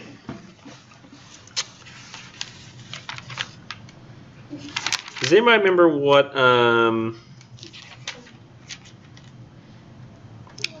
what he was waiting for before he could fix that ship? Do you remember? He's got to fix his ship, and he's waiting on something, and they keep telling him it's coming, but it never comes. Okay, What was going on? I was busy fighting with you. What is it? Oh, it was something weird.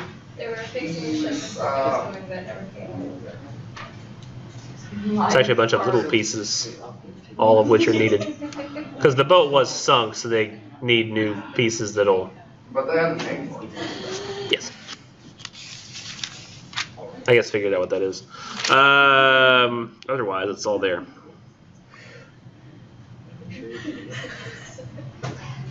They'll come in 3 weeks, but they didn't. Instead of rivets, there came an invasion, an infliction, and visitation. Okay, here we go. So, I believe that now that I've said those things, I've covered every single thing from the quiz. So somewhere during the course of this entire conversation, every single idea has been covered from the quiz. So it's there. If you need to go back and watch the video after taking the quiz and you're like, I don't remember any of this stuff, which is possible. It's a very big book. No, it's not. It's a very small book. Yates will be very difficult. I'm going to impress that upon you, but you need to set aside yourself some time to read that. It might be easier, honestly, to read it right after class today. I know this sounds kind of insane, but to read Yates right after class and then do the discussion post right after class, because you're going to want to spend the most of your time working on the research paper planning. Did I show y'all in class how to do the research paper planning real quick last semester? Yeah. Thanks, Scott. You're like, yep. You're like, wasn't there, but I'm pretty sure. But yeah, probably what I'll do is I'll just take a piece from the end of the class last semester where I did the planning, and I'll pop it onto the end of this one. That way, I don't have to go through that all again right now. Some things I wanted to go ahead and mention about the planning, though, because last semester there were some issues. I do want people to have all of your sources come from the databases, not Google search. So if you end up giving me some sources that I've seen on, like I see just from Google, I'm going to tell you, please go find new sources and from the databases. So you'll have to do that anyway. If anybody has trouble accessing the databases, let me know, because I need to know so I can find a way to fix that for you or figure out how to get it fixed. I guess there are a couple of little things I should mention. I'm not going to show you how to go through the whole thing again, but make sure you watch the video and make your formatting look like my formatting before you submit it. Additionally, include those numbers like on the planning assignment that's a sample, or it's not a planning assignment sample that you see, but the research paper has a works cited attached to it on the research paper assignment. And so that last page of the research paper packet is a works cited page, and it looks exactly like I want one to look. So if you're using Gale database, it shows you what I want at the end of a Gale database citation. If you're using Academic Search Complete, it shows the little AN number that I want at the end of that. The only thing that I think you might have forgotten is that on the Gale databases, I want you to just copy whatever the document number is. On the Academic Search Complete database, I want you to take whatever document number is and put the letters AN in front of it, which will appear on the sample works cited. I think there's actually one thing I didn't talk about last semester, but I kind of want to make sure that I talk about it now, which is, oh, I didn't put the checklist on there yet, have I? Of the different types of sources you can and can't use like I did last semester. I think so. Yeah. I don't believe I've done that yet. So I'm going to go ahead and add that on there so people can know what kind of sources I'm wanting. And I really want them all from the databases, so that's going to be the only thing that's different than what you see there. I want you to find a link between whatever literary work you choose and some ongoing real-world issue that's not been fixed yet. Conrad's Heart of Darkness provides a wealth of different directions to go if you happen to enjoy this one. Remember not to use Ulysses, Dover Beach, or My Last Duchess unless you've gotten specific approval from me ahead of time. Those of you who have already have. So which means that you can't just submit your planning if you plan on doing one of those poems. You have to ask me first, and likely I'm going to say no at this point.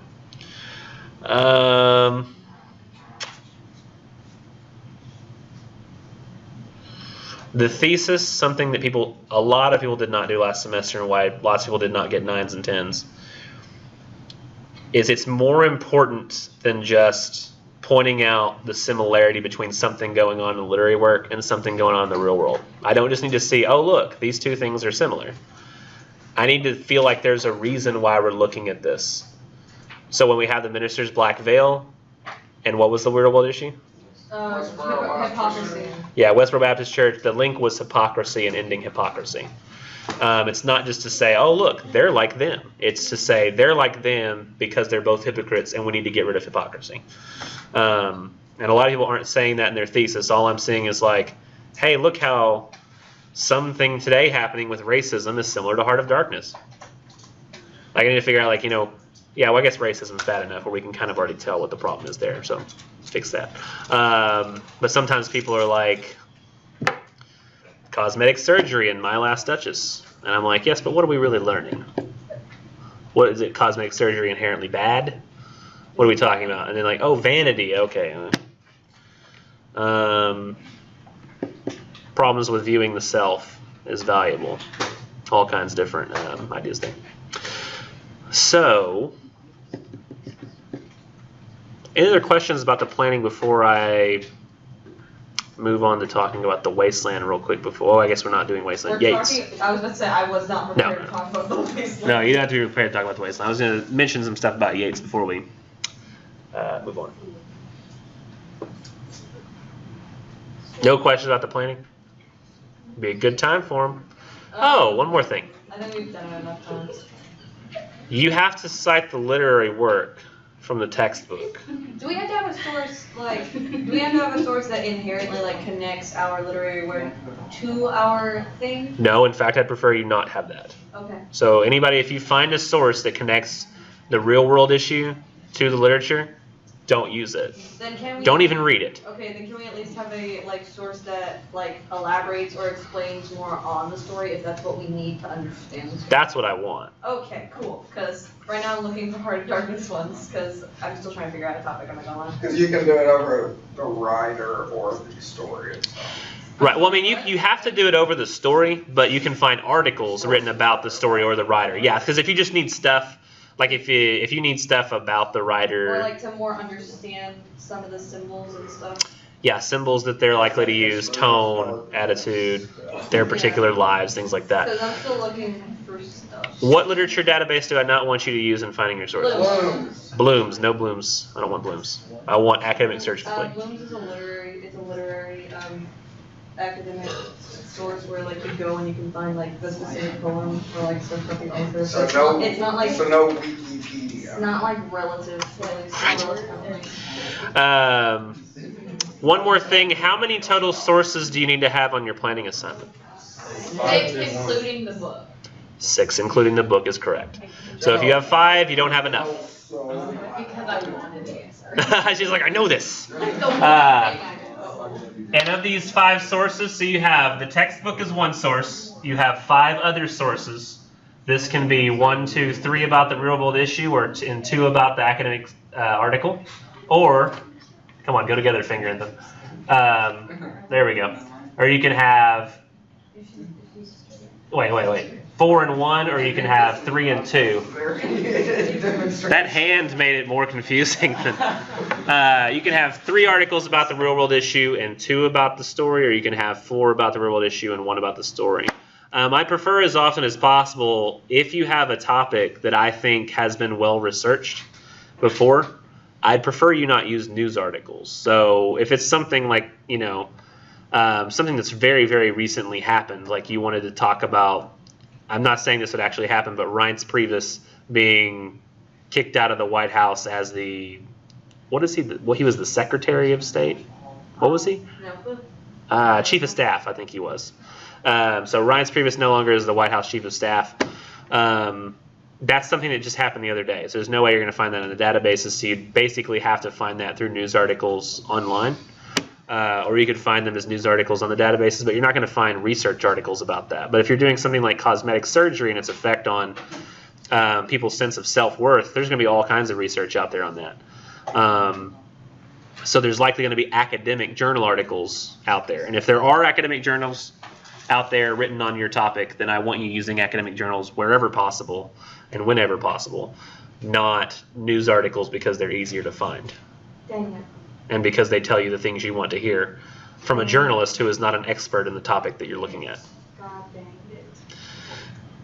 Journalists should not be the people we turn to solve the world's problems, but the people who very distantly are researching data points and don't have a bias.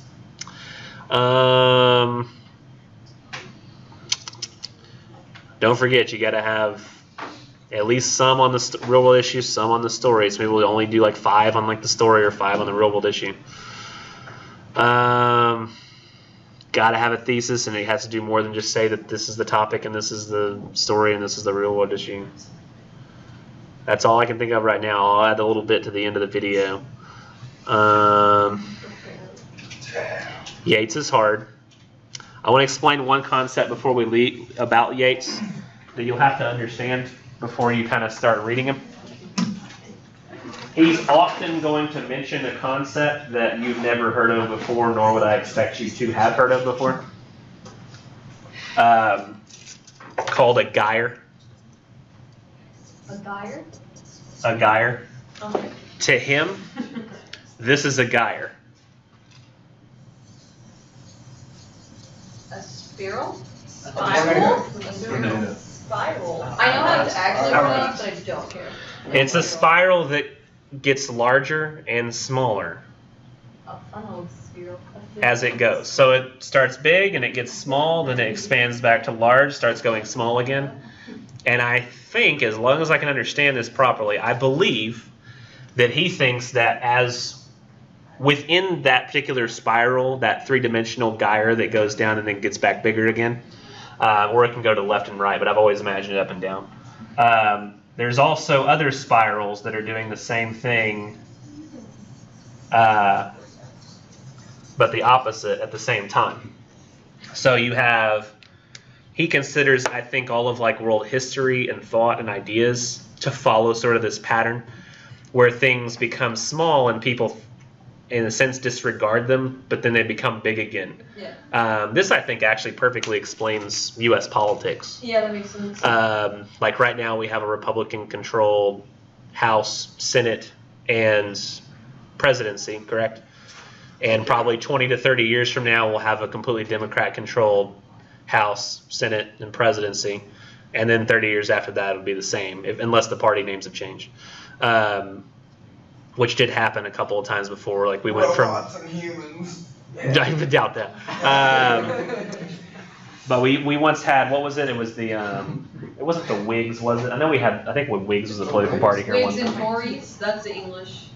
And at one point that got replaced with the Republicans, who were essentially, I think, the Democrats. Back when Abraham Lincoln was one. So he basically thinks that things follow this pattern in history where they get to their greatest moments of chaos and extremes, and then they get down to something small and infinitesimal. Like, I don't know that Tolkien would have thought this about the hobbits, but, you know, hobbits were like, nobody knows who hobbits are. Tiny part of the spiral. Mm-hmm. And then all of a sudden, oh, they're destroying the Ring of Sauron. Mm-hmm. And then they would go back into nothingness again. True, probably for a second. I don't know that the hobbits ever would have come back, but I mean, there's always... Listen, like the Shire itself is like kind of bordered anyways by the woods that no one in the like west actually wants to go to.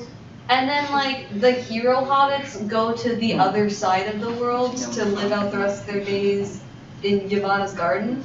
So like, yes, okay, the hobbits would go back to being nothing to the world. And just stay that way? Yes. Yeats always thought that things kind of moved in... I should. Like, y'all know Dover Beach, where he was talking about the Sea of Faith was once full around, like, girdles furl. I don't know, so I can't get the wording right. But he thought that, you know, faith was taking a backseat to science. So he thought faith was essentially shrinking and science was getting bigger. But I think that in this century, we got to a point around, what, the 50s? 40s and 50s, where faith started to become big again. You know, we added a lot of the under God stuff, I think, back into, we added God into stuff that it wasn't actually in our political stuff, like One Nation Under God, which I think wasn't in there originally, right? They added that. One Nation Indivisible with Liberty and Justice for All was the original Pledge of Allegiance. Yeah, because the pledge was in existence like in the 50s. It was like made in the 50s. Right. Well, I mean, like, a lot of, like, God was inserted back into some of the politics around, like, after the World War II area, because there was so much chaos in the world, I think, that people wanted to go back to kind of faith. But then faith has started taking a back seat again to sciences and stuff, and I think that's made people uncomfortable, and it's starting to expand again. Or it's at its point of greatest expansion now. I'm not 100% sure. And people are less... what do you call it, confident in areas of knowledge now than they have been in a while. I don't know why science and faith always have to be at odds. I've never understood that. But he would understand that completely, and that it's constantly going to happen from now to forever. Because that's how he viewed history, and he constantly talks about this concept of the gyre, which resembles what in shape? What is a real-world shape that you've seen before, at least on YouTube videos? Tornado. And he's very aware that it looks like a tornado, and he actually feels like it has sort of that sense of motion, where sometimes the motion is very light and small at the bottom, but at the very top it's chaotic and scary. So that's something you have to understand, I think, for Yeats. He's Irish. I think that's important to understand, too. Other than that, just read all the footnotes before you start reading any of the poems. Otherwise, it's not going to make any sense, especially for Easter 1916 and Under Ben Bulben. Under Ben Bulben, you have to read the footnotes as you go. I think that's all you need. So those who took the midterm last time, y'all can go ahead and go. Those who did not take the midterm last time, go ahead and stick around. Unless you can't stick around, and you'll need to come and tell me that you can't stick around.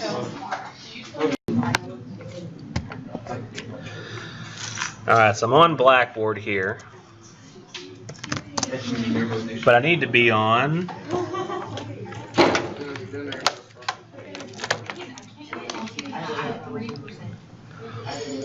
We up there? Yeah. There we go. Okay. So I'm going to log in as my fake student. I want to show y'all real quick what kind of process you'll go through to log in, or to turn in a planning. Let me make sure I'm on camera here. There. Okay, so click on our class, of course. Go over here to assignments, and I have the exact same assignment in both locations, the planning and the essay. So you can click on either one. I did add the PDF link, so that's there now. I don't really care which one it is, so I'll just push PDF. It'll open directly in the window usually. Make that a little bigger. So it's going to be assigned, or it was technically assigned, because you could start doing it anytime you wanted, Monday, June 5th. The planning itself is due June 20th, so that's 6 days from now. That's next Tuesday.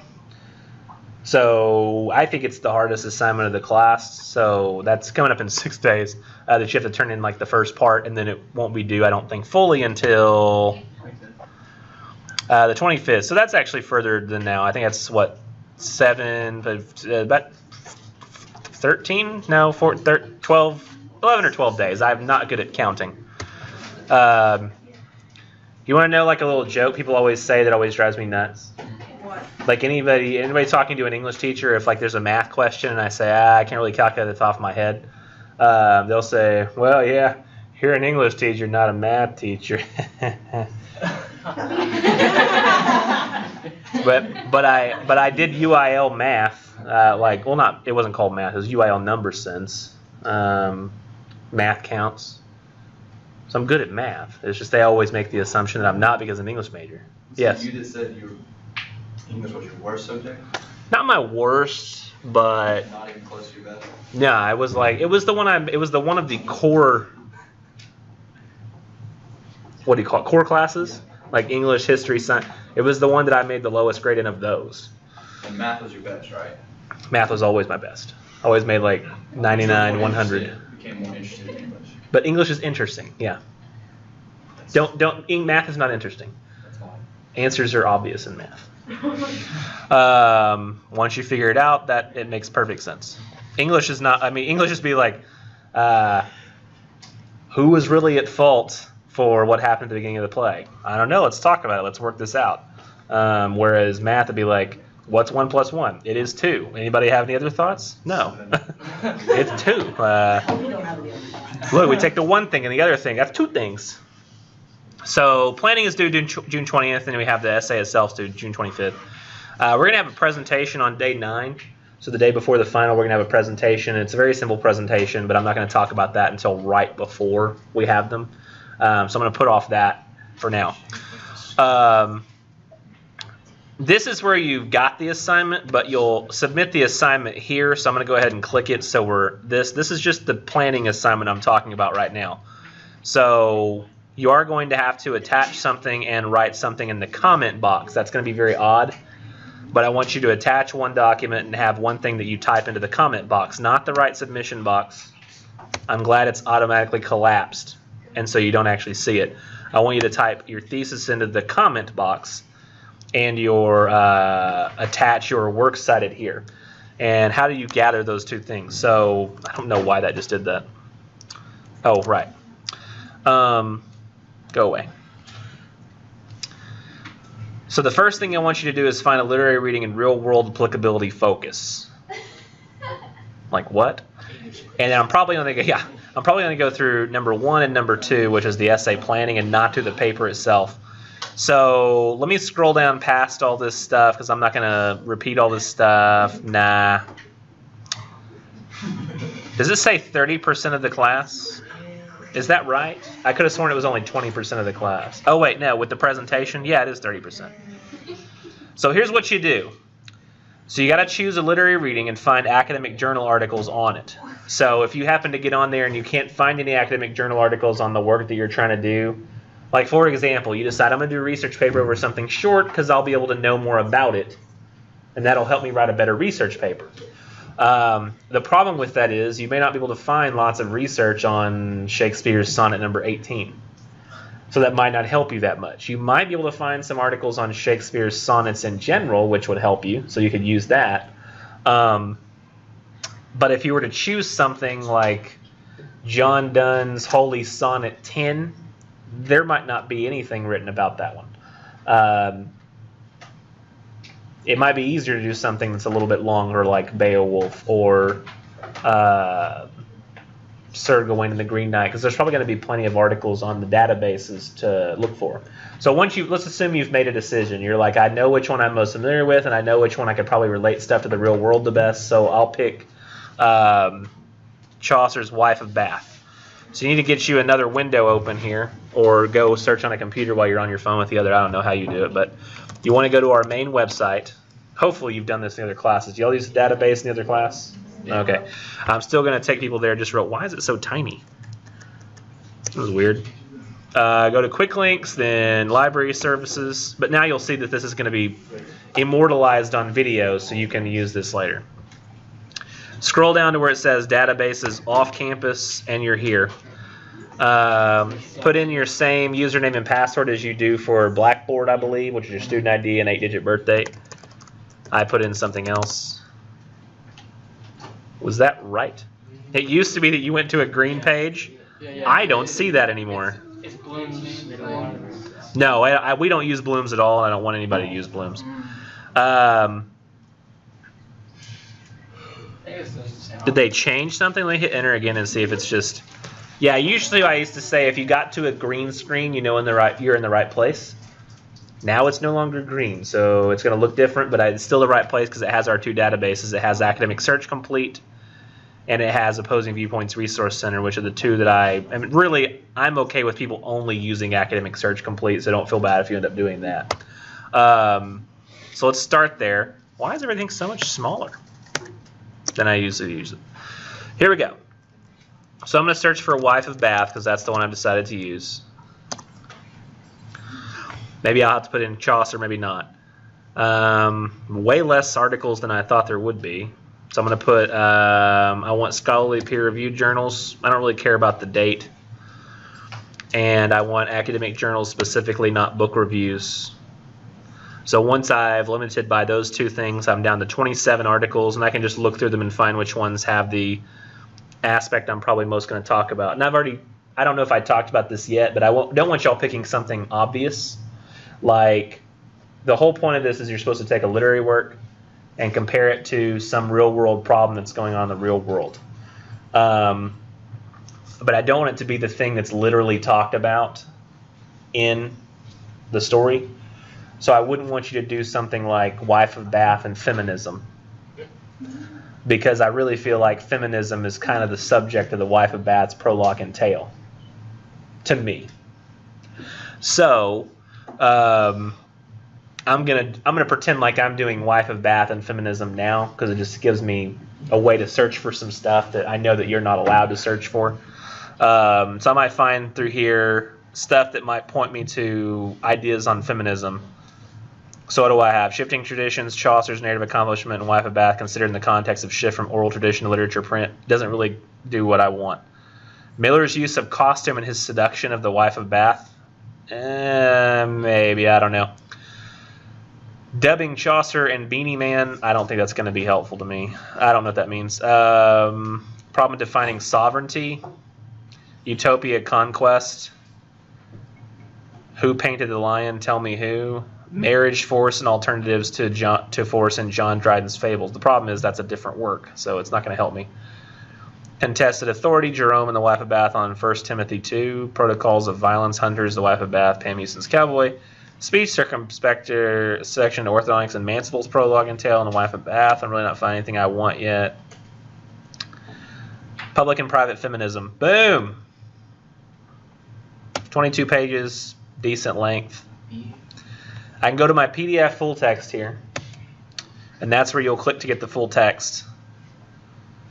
I'll review it, see if it's got what I am looking for, and notice that it's what I like about Academic Search Complete that's different from Opposing Viewpoints, if y'all ever used that before, is that it shows you the way that it looked in print, so you can see the exact version. So it's got page numbers, which is helpful. So you can cite page numbers from Academic Search Complete, so it's more accurate. What now? There's a Lester one again. Lester? Yeah. The one you're missing, So I'm going to scroll to the top, and since I like this, I'm going to download it. Now, I don't know what everybody else's computers are like, but this is how mine works, is when you float to the top here, you see this little download arrow, you click it. Give me a second. I don't know what the last place is that I downloaded to, and there was a folder where I downloaded a specific student's work, so I don't want to have that pop up. Okay, that's not where it is.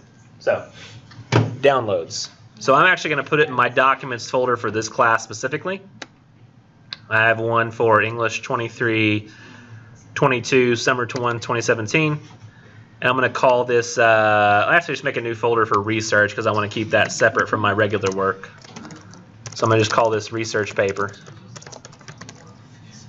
I'm going to go into this folder.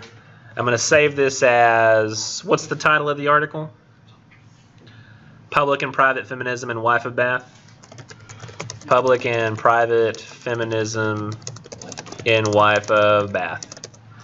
And let's see, this is written by Leicester in...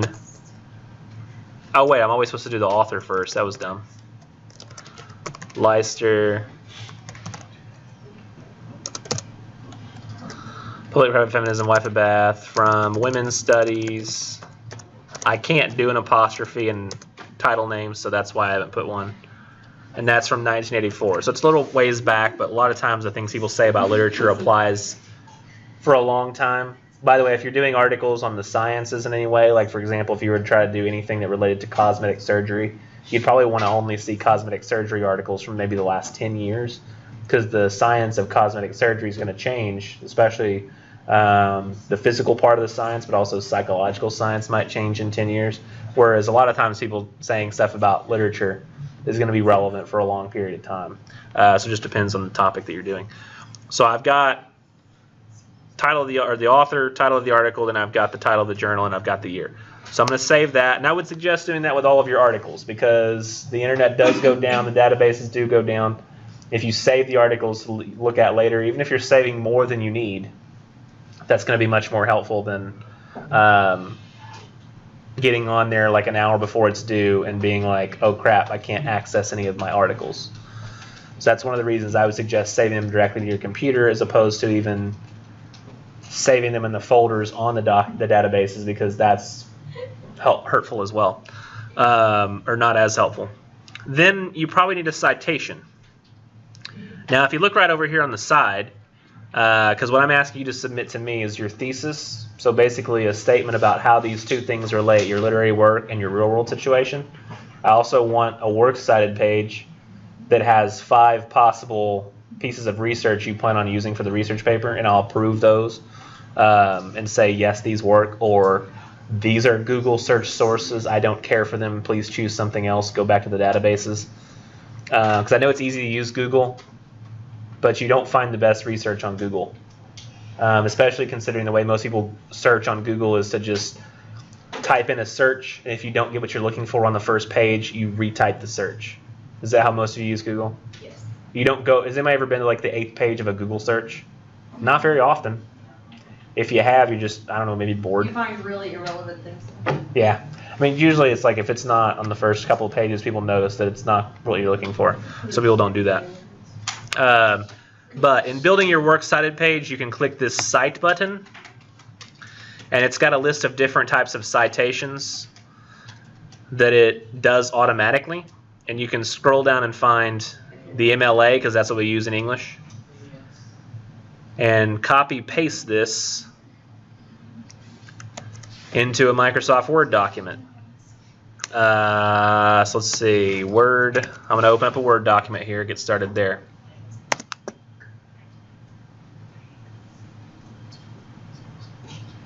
It should take all of your computers just a few seconds to open Word. Yes. Or Open Office, if you've got Open Office. Pages, if you have an Apple computer. The Google Drive for some of you, Google Drive users. Google Docs, apparently nobody. Stalling while this opens. Then what you're going to want to do is title your document Works Cited. Make sure everything's Times New Roman 12-point font. You go to the paragraph settings and it says, okay, I've got everything 0, 0, 0, 0 on the left here. And you want double line spacing, and you want it to be a hanging indent. Well, not on the very first line. Did I switch lines yet? Yeah. I want this to be a hanging indent of a 1/2 inch. That's what you do for citation pages. And it does that automatically. So I hit OK, and now I can paste this in, and it's green. So you need to not paste it that way.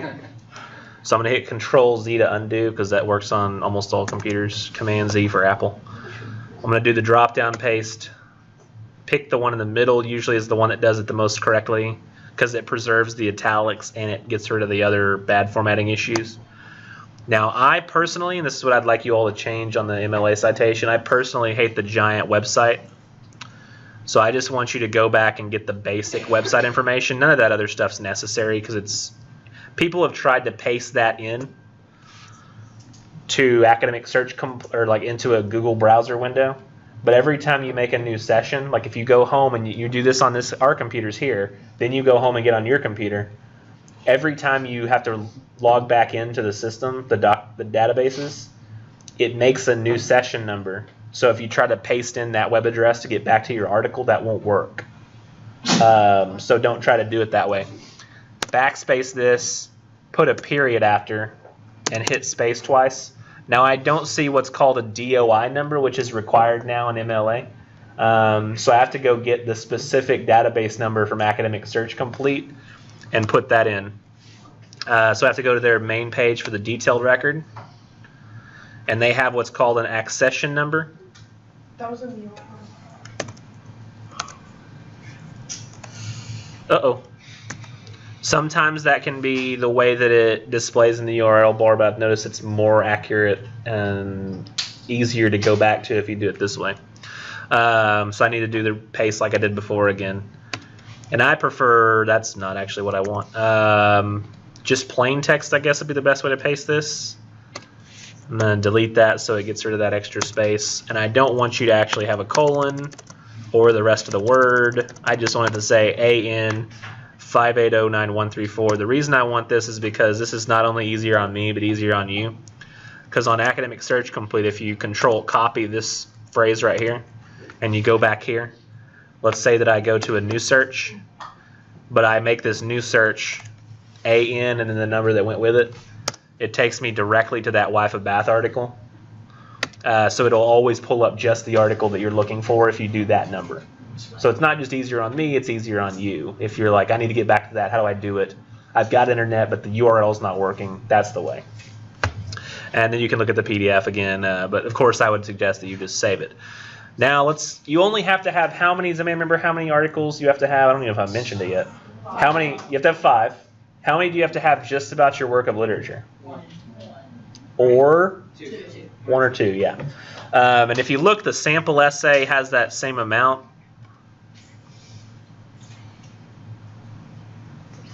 I have no idea where I left it. Okay, there it is. Wait.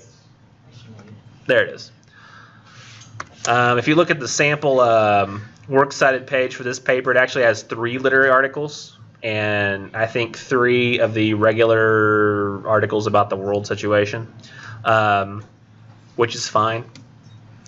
But notice all these are formatted the same way I just showed you. It's got academic search complete, and this one actually doesn't even include a little bit of the web address, because technically you don't have to have it, but there's nothing wrong with having it.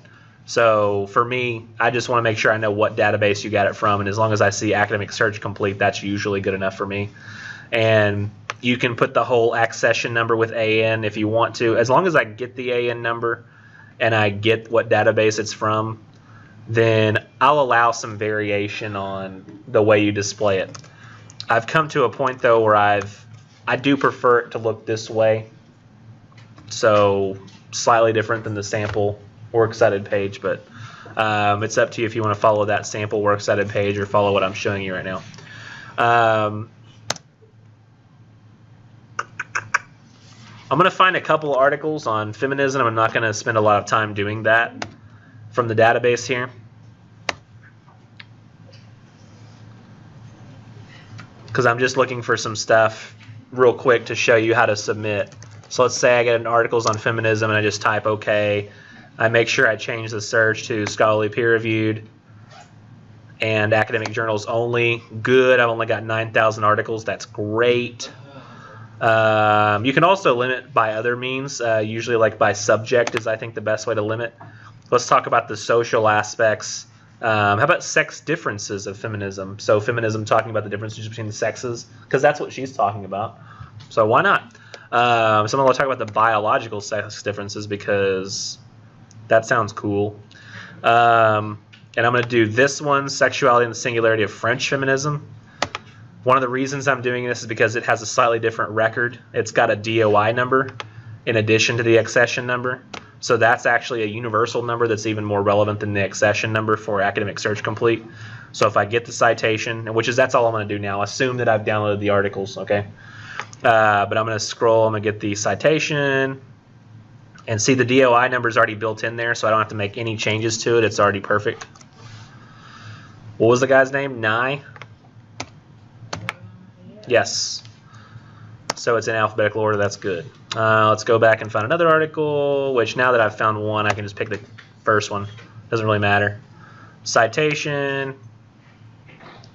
I'm also going to go find a citation from...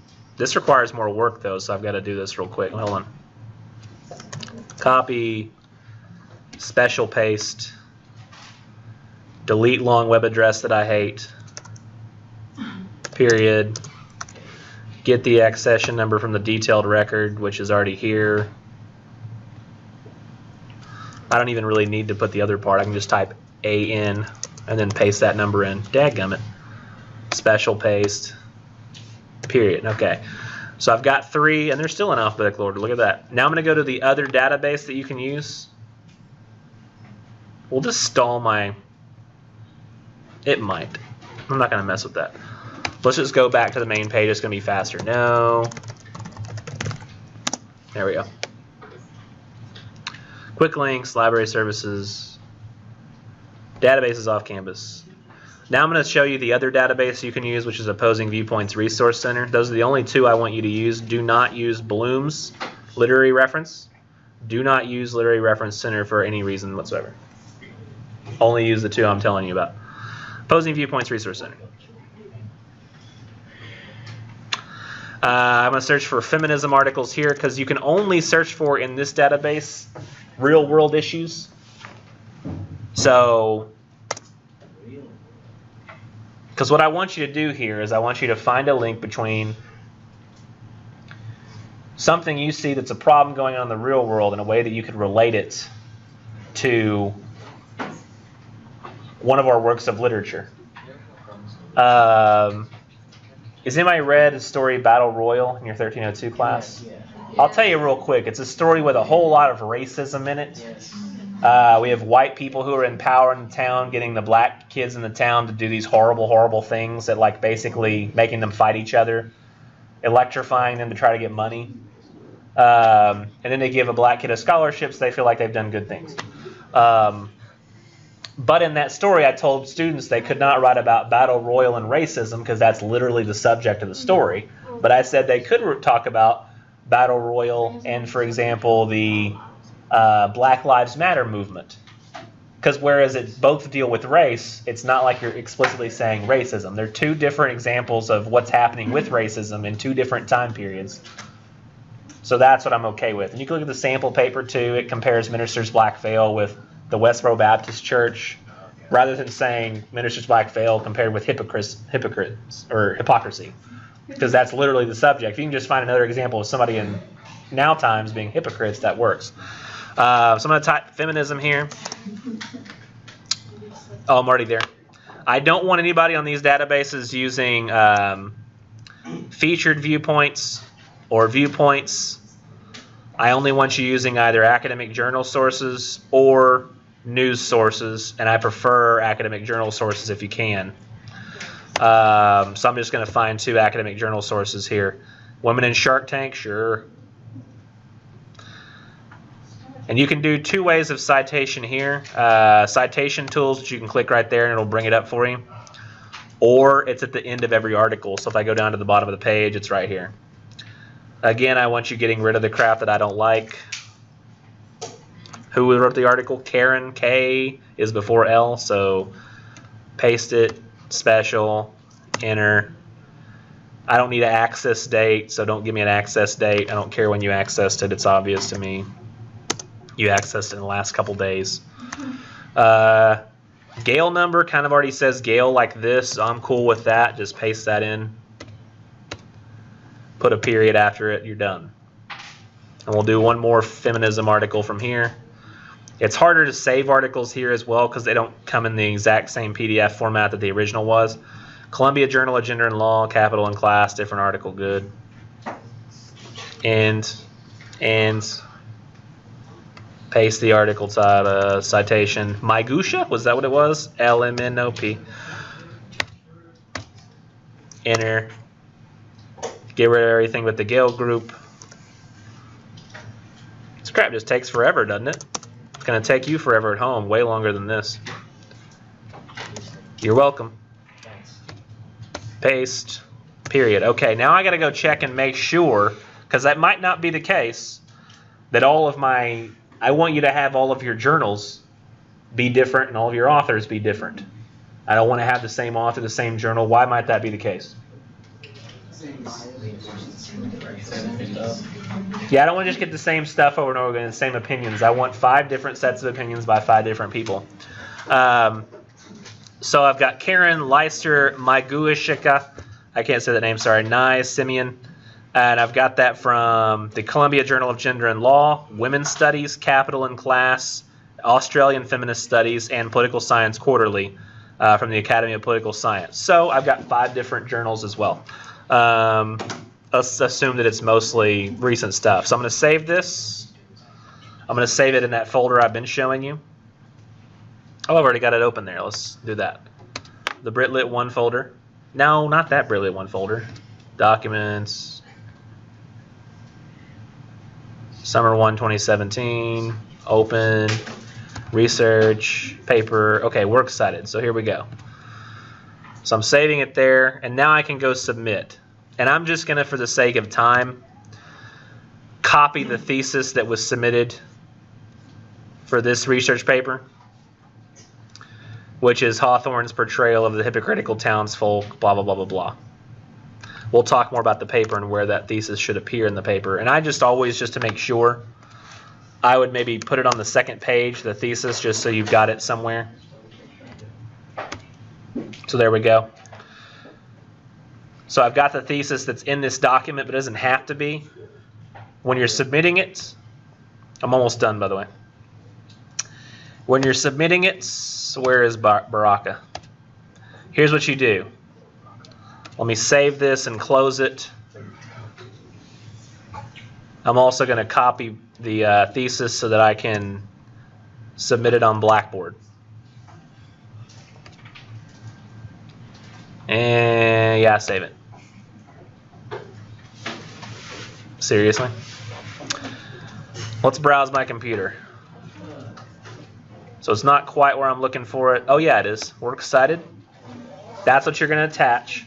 So I've attached the works cited with all of my source citations in MLA format. Then, yeah, you agree to the database thing. Then you paste the thesis into that box. And the reason it's like this is because once you hit submit, as a teacher grading this, it's very easy, much easier for me to grade if the citations are all here on the left in the viewer and the thesis is on the right, because I can look at one, look back at the other, and I can, figure out if they work together. For example, in this case, I would say all of this seems about be about feminism and Wife of Bath, whereas this right here is about Hawthorne's Black Veil. That's not going to work. Now, granted, most of you will have a thesis that relates to your work cited, so that won't be an issue, but just for sake of showing you here. You're going to see a safe assign report come up talking about how much plagiarism there might be, but since you're only doing citations in a thesis, it's probably going to show you like 90%. So don't worry about that at all. That's not a big deal. Did I mention to y'all, I think in one of the videos, that the confirmation number, you now have a confirmation number for every time that you submit a document. So if I say I don't have it, you can always present me with that confirmation number, and that should get me to go right directly to it as proof that you turned it in. I'm probably going to stick around and still talk to the video afterwards, and you might want to check and see if there's anything that I added once it's posted when you're at home. But other than that, is there any questions before I hand out the midterm review? Very next time we come here, we're going to be talking about Shakespeare's sonnets for a few minutes, maybe an hour or so. Then we'll spend the last hour doing the midterm, which you can have this. You can write as much as you can on this midterm review sheet and bring it to the exam and use while you're taking it. You can also use your Norton textbook and your Engl textbook as long as they are both physical. You can't do any kind of phone. You were asleep? Yeah. I was paying attention. Y'all have a great day. I apologize that, again, like normal, I could not stop myself from going over.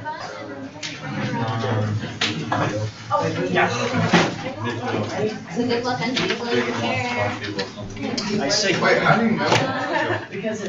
Yes. This is on this next Monday. Yes. Okay, so what if we're not? If you're not going to be here, I'll let you take it afterwards, but you'd have to take it on like. I won't be here until. You'll be here until the Monday. Because everything is. Are you able to take it this week? Like.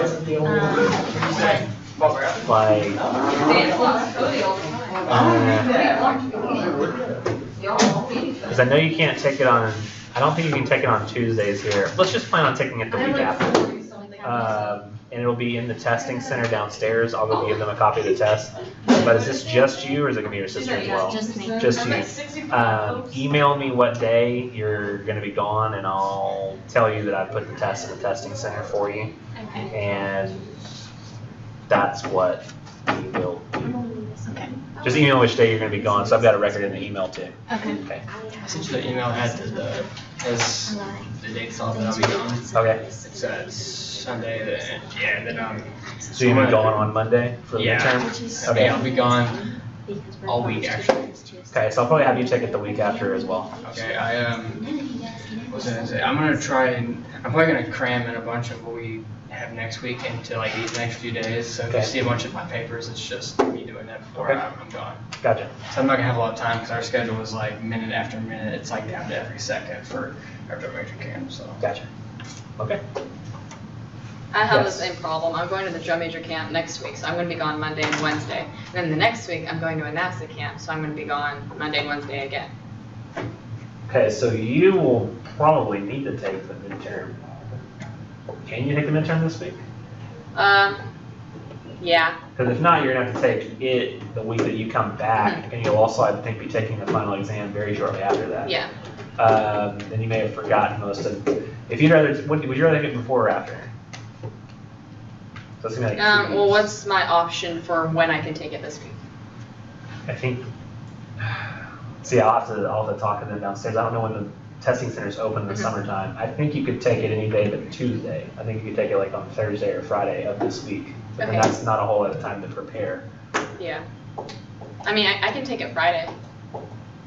Let If me it's open. send me the email that you'd like to take it before, and then I'm gonna try to talk to them downstairs and see if Friday is a possibility. Okay. And then once I get your email, I'll email you back and let you know whether I was able to get it in there for you for Friday. Okay, and then if that's not an option, then I'll just take it out after I get back then. Yes. Okay. Okay. Thank you very You bet. much. Okay. Yes. So I have family vacation, Okay. and I'm not missing a day of class, but all our stuff is like stuff due that weekend, and I won't have any internet access, so I have to do it all like this week. Yeah. So can I get the like discussion post opened and the quiz? It's quiz 5 and discussion post over day 6. Quiz 5 and discussion. Yeah, like I won't be back till the 25th. So you're gone. The 22nd through the 25th. So you said you're not missing a day of class. I'm not missing a day of Let me class. see It's your the fact calendar. that things are like due. Uh-huh. So I moved them to try and like get them done beforehand. So let's see. What's today? Today is this day? Today's is the this 14th. day. The 14th. Okay. So which day are you going to be gone? The 22nd through the 25th. And Okay. this is all the day that those are due. So we have So I midterm moved them. readings, and so you want the discussion posts for the one that is due this day Mm-hmm. open right after class that day, so you have time to work on that in the quiz. Yes. Okay, I think it's automatically set to do that. All the quizzes and discussion posts open at 12:30 each day of class. So, for example, if we look on right now, today the 14th, the King Lear discussion post is already open. Or no, I'm sorry, the Sonnet discussion post is already open, and the quiz over King Lear is already open as well. So Okay, it's set to this do should all this. work out anyway. Yeah, so it should work out anyway, is what I'm thinking. If it's not, I'm just trying to make sure that I get everything yeah. in before I have no access to the world. yeah, that's a good point.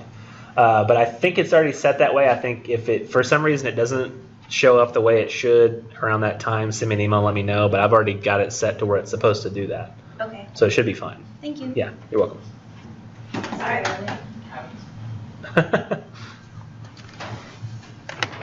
See both my parents at work. Becky has a doctor's appointment. Do you notice that she drops me off at home? Yeah. But she stays at my house for like 6 hours afterwards. Yeah. Party time, no LOL. We're studying and doing homework. We got the What else to cover? biology lab done last night. Oh yeah. Yeah. What else to I cover? was yesterday, but then I was just kind of like, I really need some time myself, so I cleaned my room and did stuff like that. Yes, it is. Hmm. Technically, it's my uncle's. Whatever. I stole it. Yeah. I think what I'll talk about is I'll go back over here. Probably still going to try to talk about this later, but hopefully this helps you. With the research paper, the link you're trying to make between you know what I'm going to do is I'm also going to add at the end of this, I'm going to add a full discussion of the research paper from another class, like a fall or spring semester that I've had, so that I can have a more detailed discussion of this. This last little 30 minutes that we put at the end of class wasn't a whole lot of time to talk about it. I'm also going to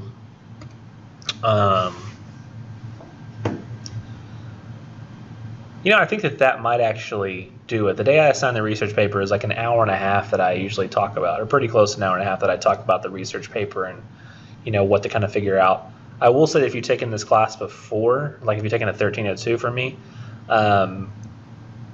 you will have seen a lot of students, for example, related to a story called The Birthmark, which is a story about a woman who has a birthmark and everybody thinks that she's really pretty. But she gets married and her husband's a scientist and he says, I bet I could get rid of that birthmark and then you'll be perfect. It's actually the one that we have the sample paper over in this class.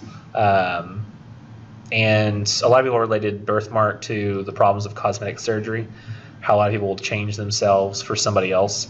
And now notice that, technically speaking, birthmark is not about cosmetic surgery, but it's relating the problems of having, if you think about the subject, and really think about what are the themes of whatever story or whatever poem you're looking at. So thematically, what's happening in the birthmark is it's trying to tell us that people shouldn't be so quick to try to change themselves for others to fit their worldview of what they should be, or that people should accept their identities, or people should not try to change others. And because those are themes that are going on in that story, really any situation in the real world that attaches to that theme, that somebody trying to change others or somebody trying to change for other people, any situation that's like that would work. So somebody went with, okay, well, I'll go with cosmetic surgery. So you just kind of have to think about what are the themes kind of going on with Beowulf. Like, what is Beowulf trying to tell us about how to be and what it means to be human and how we should be human? What is Sir Gawain trying to tell us about the same thing? Remember, he's almost perfect, but he's not quite. He does make a mistake, and then everybody else seems to be proud of his mistake, yet he thinks it's his shame. So, I mean, what is the author trying to tell us there in that story, and how can we relate that to a situation in the real world where something similar is happening in the real world to what the author is trying to tell us about? The sample paper here, Hawthorne's portrayal of the hypocritical townsfolk in the Minister's Black Veil. So what he's really looking at, the subject here and the theme, is that being a hypocrite is not a good thing. Showing something different on the outside than what you are on the inside is not good. So he compared that to the Westboro Baptist Church because he said, they're also being hypocrites, so I can make that comparison. And ideally, the thesis that you come up with is going to try to cover the idea that if people in the real world would pay attention to the literature that we have had written for ages on these human issues, then perhaps we wouldn't have so many problems as we do. One of the biggest problems that we have as a society is people they tend to forget. If you look at right now what's happening with vaccinations, people are like, I don't want to vaccinate my children because it might have mercury in it and cause autism. The people not vaccinating their children and electing not to was one of the causes of the, I think, measles outbreak at Disney World a few years back. The problem is people don't remember history. So they don't remember that, people used to die of a lot of diseases, that's why we have vaccinations. They're thinking, my kid could get autism because somebody once said that, which, by the way, that's been debunked. It's not true. The guy who originally made that statement has now retracted it. So there's just this persistence in society of people not remembering what has happened before, not paying attention to history, not paying attention to literature, and that these problems have been problems for forever. And people tend to think that, we're that much more advanced. And scientifically, technologically, technology seems to advance forward always. But for some reason, the way that humans relate to each other, that seems to fluctuate. We can't seem to get a forward progress model on that locked down. And maybe if we paid attention to and tried to apply the themes from literature and what's going on there to help make us better people, maybe that might be a better situation. I could go ahead and really go far out there and say, my theory on education, the problem we have right now is that nobody even values an education these days. People don't value learning literature. People don't value learning history. People think, okay, what's the grade I have to get me to the degree that then gets me to the job? So people have created a model for education that literally just is meant to get people jobs. But that's not what education was always for. People used to get an education so they know more.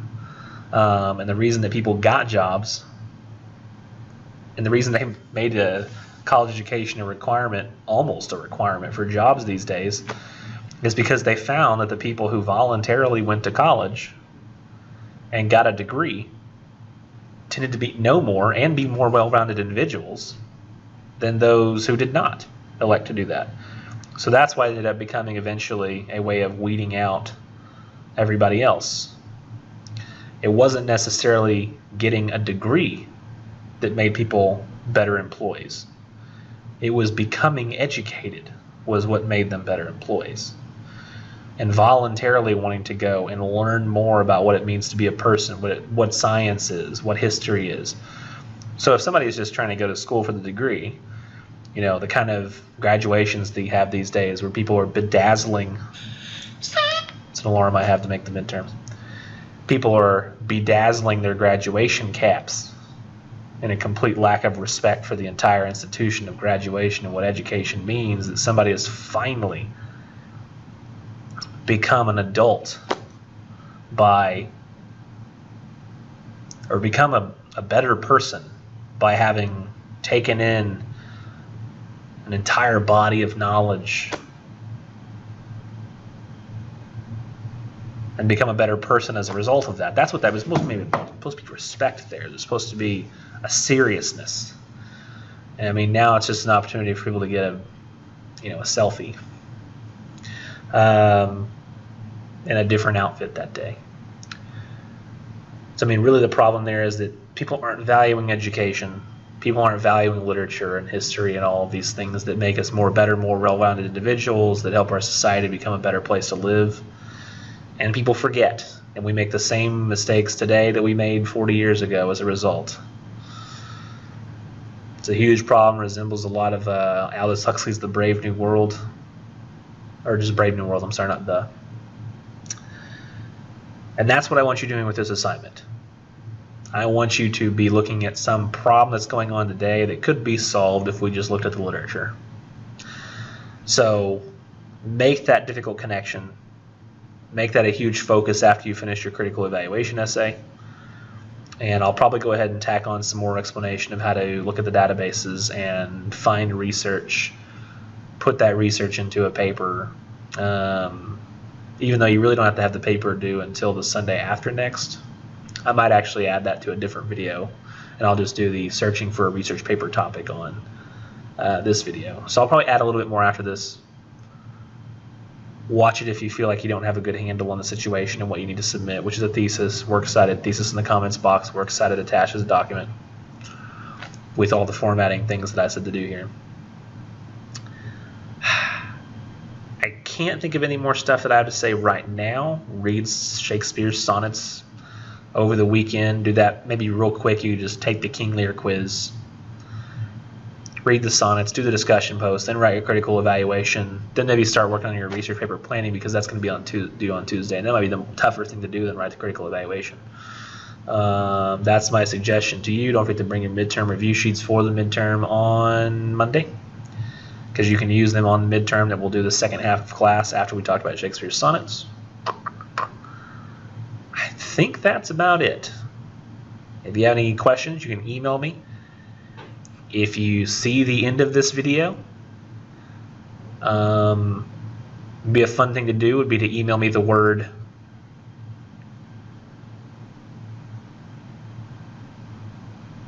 marshmallow. Why marshmallow? I don't know. The other day I ate Rocky Road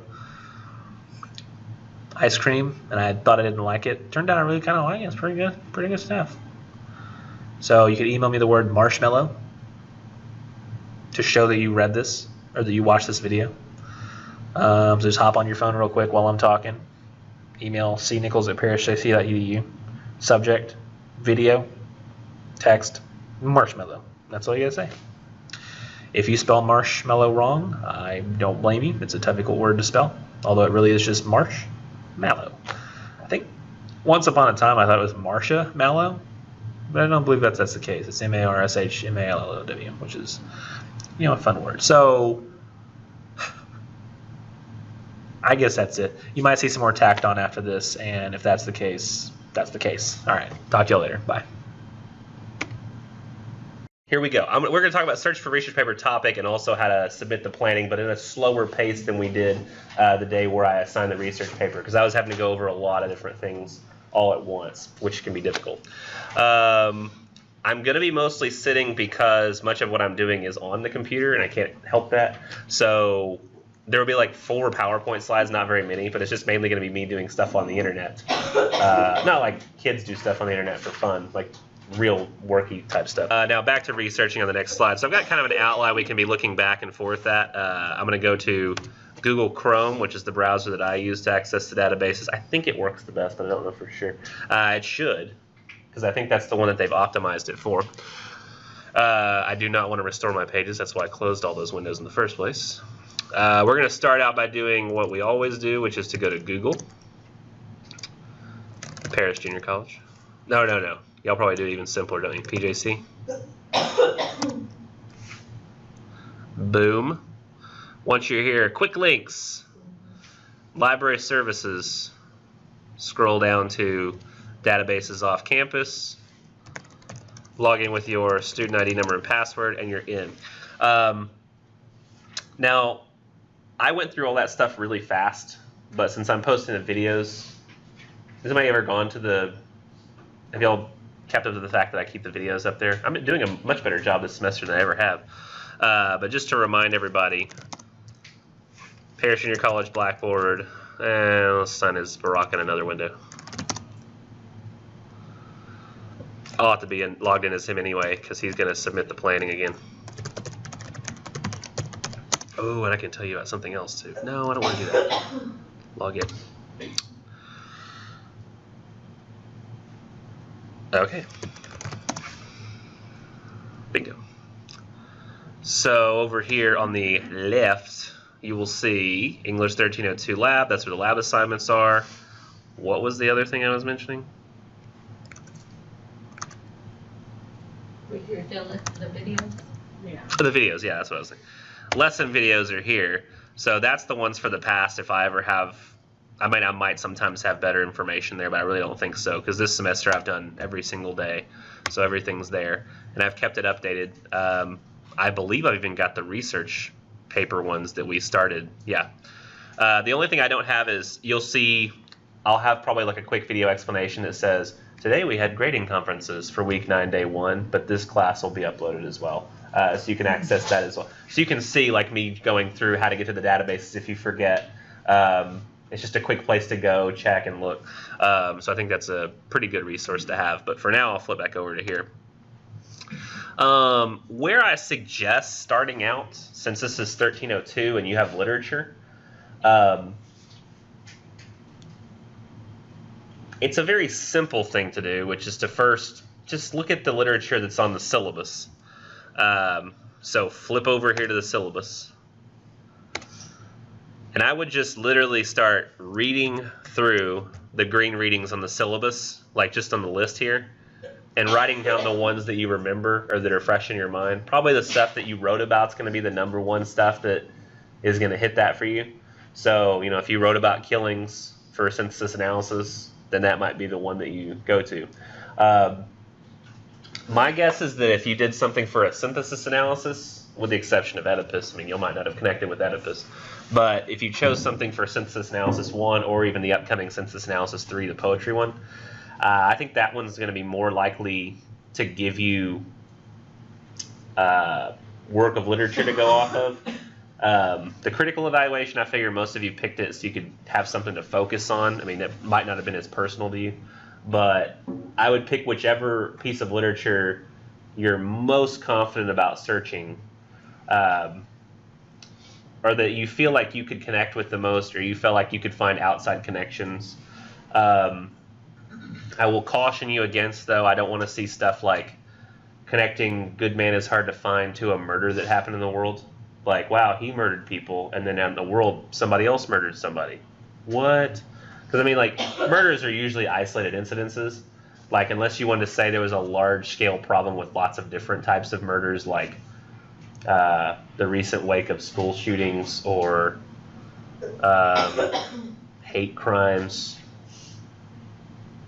police on civilian violence, Black Lives Matter. Huh? We're only choosing one story. Yes, you only choose one story for the research assignment. One literary work, it can be a story, poem. You could even do Oedipus. It's up to you if you want to go that far, but go that far, like the big one. But you do have to pick one piece of literature and you have to compare that to something that's going on in the real world, hopefully to solve whatever the problem is in the real world. There's got to be some sort of ongoing issue that's still going on in the world today. Not something we've solved. So I don't want you to say like, well, Holocaust. One, because that's more than 30 years old, and that's kind of too far back for me. Two, because we fixed it. Holocaust is over. Hitler dead. Now, you might find genocides happening somewhere else in the world. You may find some other regime in the world, like North Korea, is treating its people terribly still. By the way, how the hell are they getting away with that? I guess because China. Because if we wanted to stop North Korea from cheating the people that way, we'd have to mess with China. It's kind of like North Korea is China's little brother that they really don't like, but they're still a family, you know? And so like, well, what do we do? And then we're like, well, but we want your little brother to quit messing with, you know, everything that he does. And they're like, but it's our little brother. You can't tell us how to treat our little brother. And we're like, all right, you're China. You have 1 billion people. We would lose a land war. It's all going to be about what you can find to connect to that piece of literature. So that's going to take a lot of time just thinking. You'll have to go, okay, Rose for Emily, can I connect that with anything? Like, can I think of anything going on in the real world that's problematic? You'll have to think about, like, what is that story basically at its core? What are the themes? So you'll have to think, okay, well, Rose for Emily, you know, where the subject is like loneliness, and loneliness can be dangerous. People who are outcast. It's saying something about people who are outcast, people who can't find love, people who look at a problem from the outside but don't do anything about it and don't realize when it's really become a problem. You know, if you think about the guy who's the person just from the town who's narrating the story, they had no idea what was going on. It was so bad. They're just looking at it from the outside like, oh, no big deal. So there's a lot of different things that are going on in these stories, and you have to think about the different layers that they have, different aspects of humanity that are being discussed. And that's just going to require some thought. That might be an area where you could be helped slightly by SparkNotes. If you went to like the themes section or subject section of SparkNotes, that might be one of the times where SparkNotes could actually help you. I tend to think that SparkNotes are stupid. The reason is because it provides you a summary of a thing when reading it yourself. It's just going to be the best anyway. Has anybody been like, oh man, somebody told me to watch The Shawshank Redemption, but instead I went online and read a summary from Wikipedia, and that's totally like the same thing, you know, like the Dark Knight, or somebody who said, yeah, I wanted to. Oh, by the way, anybody see Get Out? Not yet. Freaking fantastic! Like, I thought I knew what it was going to be when I went in. It was so much better than what I thought it was going to be. Like, I was just like, there was literally a moment in the theater when I cheered. Like, I cheered. Like, I was like, yes! Like, well, that's not really a cheer, but I was like, yes! Like, near the end. But I mean, I probably shouldn't say that, but you'll forget by the time you go. But it was a really good movie. But if somebody was to say, they'd be like, well, I think I got basically the gist of the movie because I read a summary of it online. That's bull crap. Like, nobody could get a summary, like, and then be like, oh yeah, I totally understand everything about this now. So SparkNotes I think is mostly useless, but for this one thing, like looking at themes and subject matters that you might not have thought of on stories you have read, that might be pretty useful to give you an idea. And then you can think, okay, well, how would that relate to something going on in the real world? The problem with that is also you have to start learning about things that are happening in the real world. I mean, here work. You're work full time. Yeah, so most of you just don't care what's going on in the real world because you have to work, right? You're like, I don't need to know what Trump is doing, what's happening with civil rights, because I'm working all the time to eat, pay rent. I don't have time to care about whether people are being disenfranchised. I'm being disenfranchised. I'm the working poor. That's what you're feeling like. So you may have to go find out what's happening in the world. There's a couple of ways of doing that. I have my informal way. If you've got an informal way out there that you can use, let's do a private window for Reddit. Reddit. And I've mentioned this site before, haven't I? Have I showed y'all this? Yes. I have showed you this? Under what Not context? this one, sorry, it was 1301. Oh, different class. Okay, well, Yeah. Reddit is a site that aggregates a bunch of different categories of things around the internet. There may be curse words, I apologize. Sometimes the titles have curse words. So this guy apparently invented a tent that's raised $1.8 million, neat. Manafort had planned to benefit Putin government. I don't know the details of what that means. Somebody made cupcakes that are like the game Settlers of Catan. How fun is that? Firefox has encountered a bug. That's a little fox. Plans for coal-fired power plants dropped by almost half in 2016. The shift from fossil fuels to clean sources in power sector is a positive one for health, climate security, and jobs, and by all indications, the shift is unstoppable. So there's like news articles that are going on here. I don't exactly know what his job is, but Rex Tillerson said, I didn't want this job. My wife told me I'm supposed to do this. Neat view from the International Space Station. That's kind of cool. I bet it doesn't happen that fast, though. Something tells me that's a time lapse. If it is, they're probably almost dead. This gruel being sold on Amazon is only supposed to be a foot tall, but can we talk about the gondola silhouette?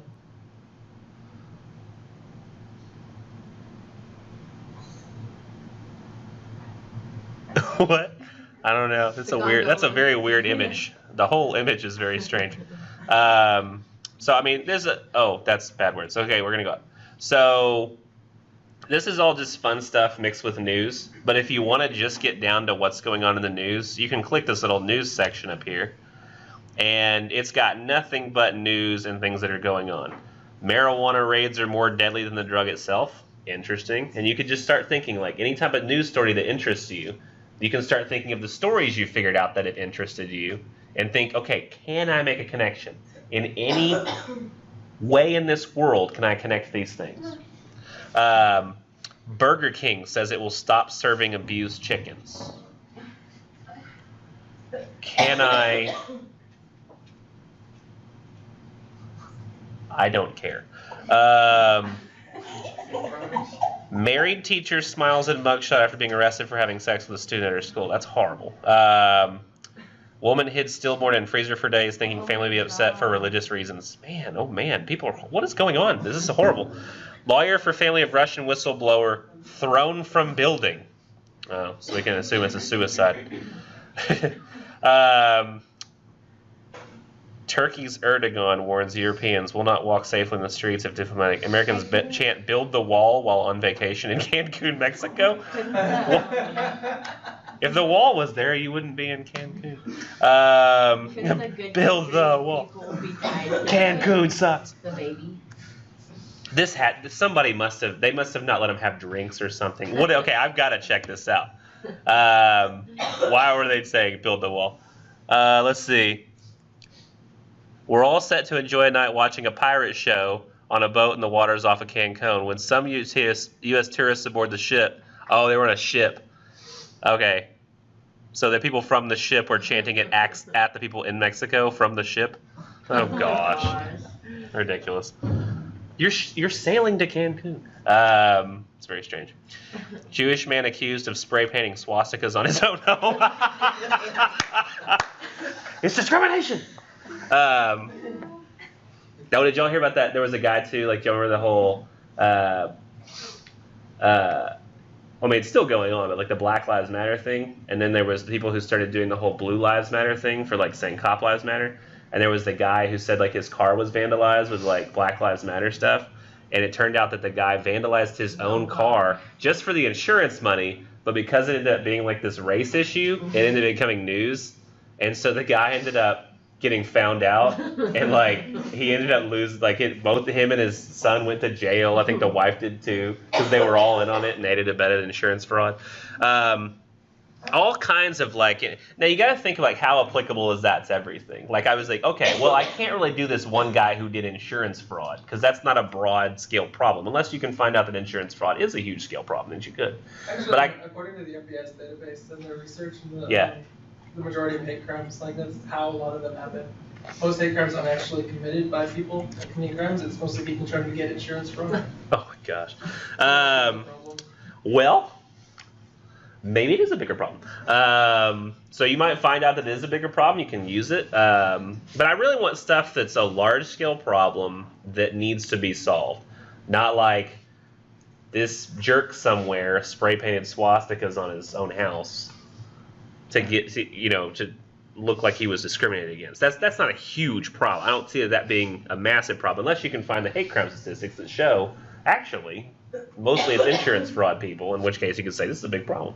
But you have to find a story to relate it to. So you have to think, story, how can that relate? And that, to be honest, is going to be the toughest thing for you, I think, is coming up with a link between the story and some real-world situation.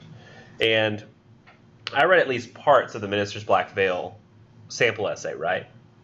Or at least I told you the outline of it. In that essay, he had to spend a long time thinking about, okay, which story do I like the most?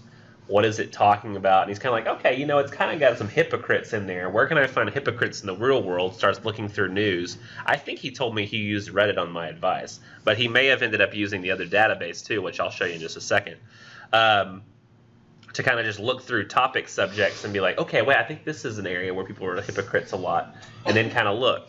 So I'm going to show you, you could use Reddit to figure out what's going on in the news right now and let's see what's big in the world. You could also use, there's another one I think, I don't see it here. Let me see, you have to go to more to find it, but politics. You could also just see stuff that's happening in politics, and oftentimes that's going to be pretty helpful stuff too. Let's see. What I would do, though, is if you got no idea on a topic and you don't really want to mess with a website like Reddit, which can be confusing to new users, to be honest. It really is just a list of links to things that are happening like right now. You could go here to Opposing Viewpoints Resource Center. If you go here, what pops up is what can be a pretty confusing database at first. And from there, though, you can hit Browse Issues. And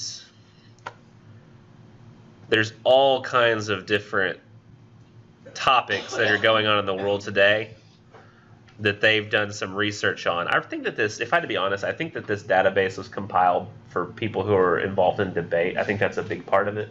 So that people have lots of information to use for debate, which is kind of what you're doing anyway. But you can look through these topics and see what interests you, or even just think along the lines of how could this relate to the story I want to use. Like, good man is hard to find. It's got a murder, a guy who's, a woman who's endangering people that she purports to care about, who's out for herself. We have a guy who is taking his singular, strange look at the world and trying to be sort of controlling with that and make people essentially suffer to see if it can satisfy. He's a little harder to mess with. The grandma might be easier since she's kind of being a bit of a hypocrite, a bit of selfish. So we can see areas where people who are being selfish. Huh? Yeah, she's racist, but that's just more of an aspect of her selfish hypocrite character. And I would never want you to say, okay, well, look how this racism from this story is exactly the same as racism in real life. You could take something that is racism, like Battle Royal, and relate it to something going on racial in the world today, like Black Lives Matter, or a lot of people, I think, aren't there a lot of people who think that the reason that the whole Flint, Michigan problem hasn't been solved is because it's a largely African American community? They think that it's more discrimination against minorities. Am I making that up? I could have sworn that that was part of the reason that was such a controversy. Because there's lots of places that have messed up water, but I think it's the fact that that has been messed up for so long and nobody's done anything about it. I don't know. But you could scroll through here, look at different topics, find things that are interesting for you. And now you may find some stuff that interests you, but which I don't think is ultimately going to be all that useful, because I just won't care. Because I'm not going to think, oh, wow, what a big problem in the world today. Like, oh, yeah, athletes in sports. I love athletes in sports. Oh, man, people are juicing, steroid use. Well, actually, that's not a bad one. Steroid use would be pretty pretty good. decent. But like, and Kaepernick would be a good one. You know, like the guy who was kneeling. Oh, yeah. What now? So the guy who can't get a job now. No one wants on. Yeah, that's really fun. So he stopped. Didn't he stop kneeling? Yes, he stopped doing it because he can't get hired. But that's a good lesson for activism. You know, if you want to be an activist, I mean, activism has consequences. And I'm not saying you shouldn't be an activist, but you just have to understand that you can't have your cake and eat it too. If you're going to be an activist, you got to be an activist, and that's kind of what your life's going to be now. You know. So, I mean, I hate that you can't get a job now, but kind of one of those things where you kind of expected it. But I wouldn't do something like, oh, Dak Prescott took over for Tony Romo, and that relates to killings. Mm-hmm. You know, because his son died and the dad takes over the revenge. Like, I don't see how that's even relevant. And like, the Tony Romo problem is not a huge problem in the world. I mean, it may be interesting to you, but it's not a big problem. It may occupy a lot of your thoughts.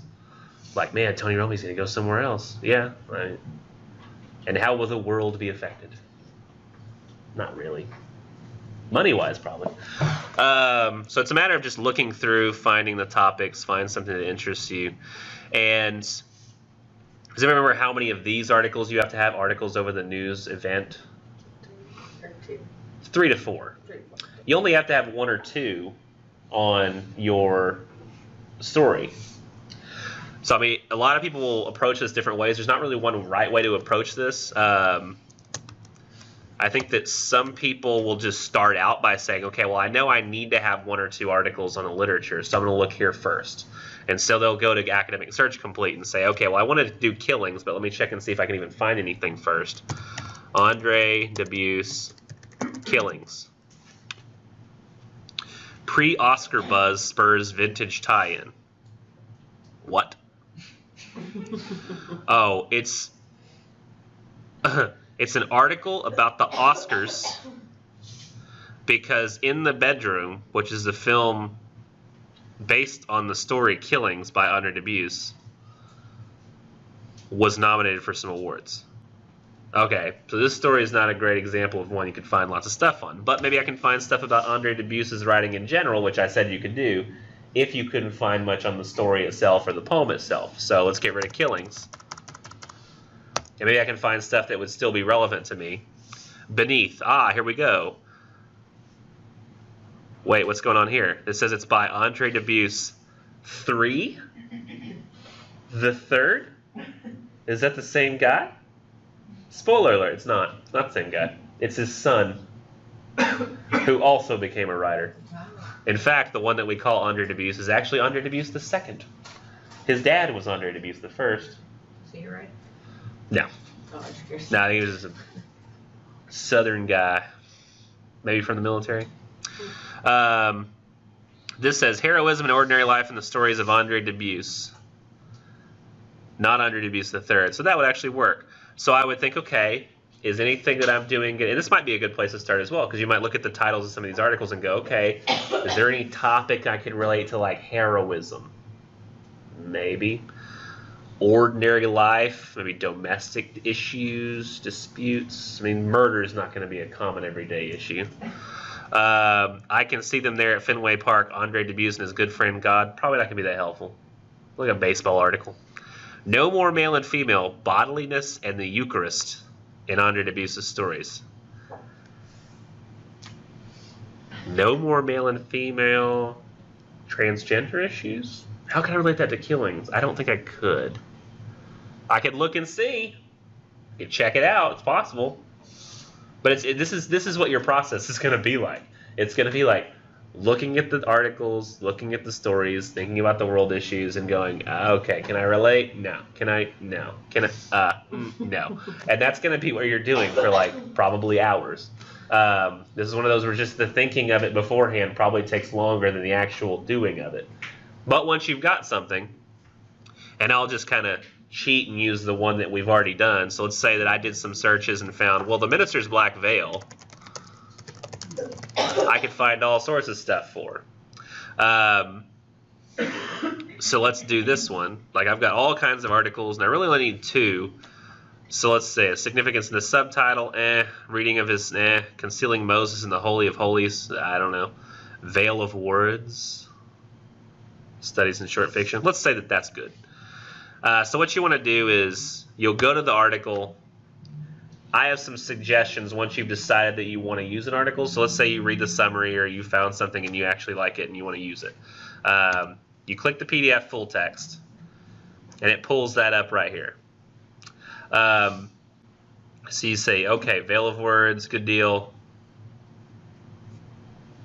I like this article. You've read it. It's solid. Okay. I suggest doing 2 things immediately, before you've ever decided to start moving on from this point. This is just when you're thinking about maybe possibly using the article, possibly. My suggestion is to go up here, save this article on your computer so you have it forever.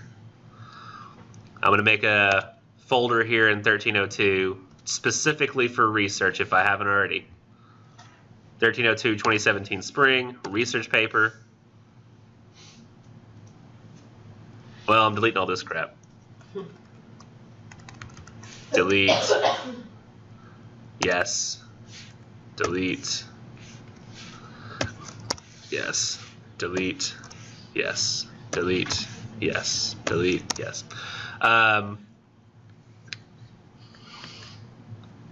Cancel. Try it again. Save. Poop. Documents. 1302 2017 spring. That's us. Research paper folder. Boom. Here we go.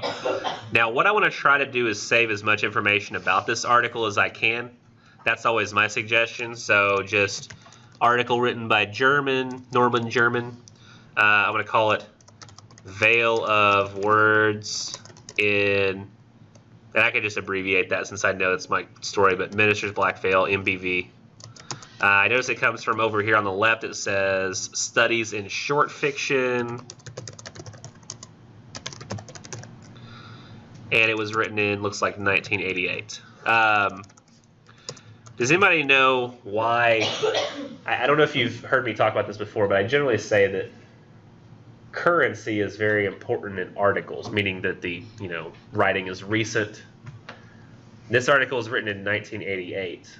Does anybody know why that doesn't really matter that much?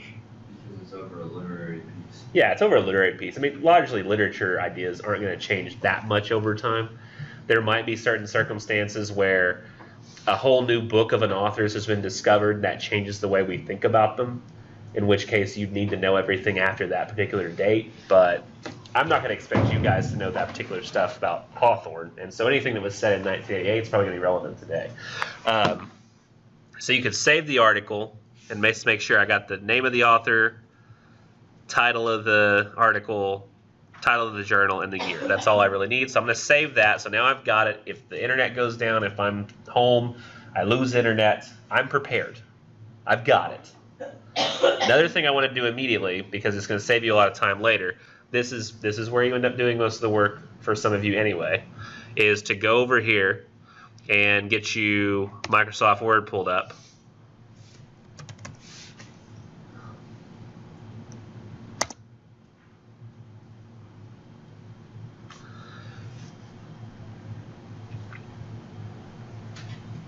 Get a new document going. Center, works cited, enter, left, make it look bigger for the projector. You don't have to do that at home. That's just what I'm doing for y'all. Go home and make sure you've got the formatting right for the Times New Roman 12-point fonts. You can mess with the other stuff after you get a citation in. So I'm going to check and see if this is close. Something tells me it's still not going to be. I don't know how it's been almost a year and they haven't updated the MLA. Unless they have. Let's see. MLA. They did! Hey guys, Academic Search Complete has the updated MLA now. Look at that. You don't even have to do much of anything now when it comes to citations. So you can just copy-paste the MLA citation directly from here by clicking this little notebook paper looking thing that says Cite. You copy, You come over here and very simply paste, right? What the? No, you don't. You have to do a paste special. So you have to do a file. Here, let me do this. I'm going to pin this bar that I usually hide on here so that I can mess with it while we're looking. So we're going to do, what did I say? Merge formatting paste. So you click there, click the center clipboard, and it merges the formatting. Now there's a couple of things that I want you to change about the formatting before you move forward. So you could just highlight everything from this first citation to the very end of the document like that. Make sure that it's there. And I suggest going in and making these paragraph changes, because this is how citation pages should look. Is that you want to do a special hanging indent of a 1/2 inch, then click OK. And is there anything else that looks especially ugly about this? Was it? The ending of the login, where it says true and do you equal, like, do you have to have all that? Yeah, I don't like all that stuff. In fact, I'm okay with just, if you give me the domain, I'm pretty sure I know where you went. So you could just backspace all this extra crud that I don't really need. Because if I type that in, that's not going to take me in a special window to the same search that you did. It's not. At least I don't think it will. I don't think there's enough hexadecimal characters there to have accounted for every single aspect of that search. So I really don't think that's going to work. So backspace that. In fact, even get rid of the slash. I don't need the slash. It's ugly. And then put a period. Now, does anybody remember the other one thing that I want? Document number. Yeah, I would like a document number. Usually they provide it. So if I go back to the detailed record page, down here at the bottom, this database has an accession number that's only good for Academic Search Complete. But if you copy accession number, really you could just copy the accession number itself. Copy that. Copy that. And all I need is for you to put A in and then the number. Ah, poop. Then a period. And that tells me that you got it from the Academic Search Complete database, because I can see you did a search on EBSCO. And then I have the accession number as Academic Search Complete only.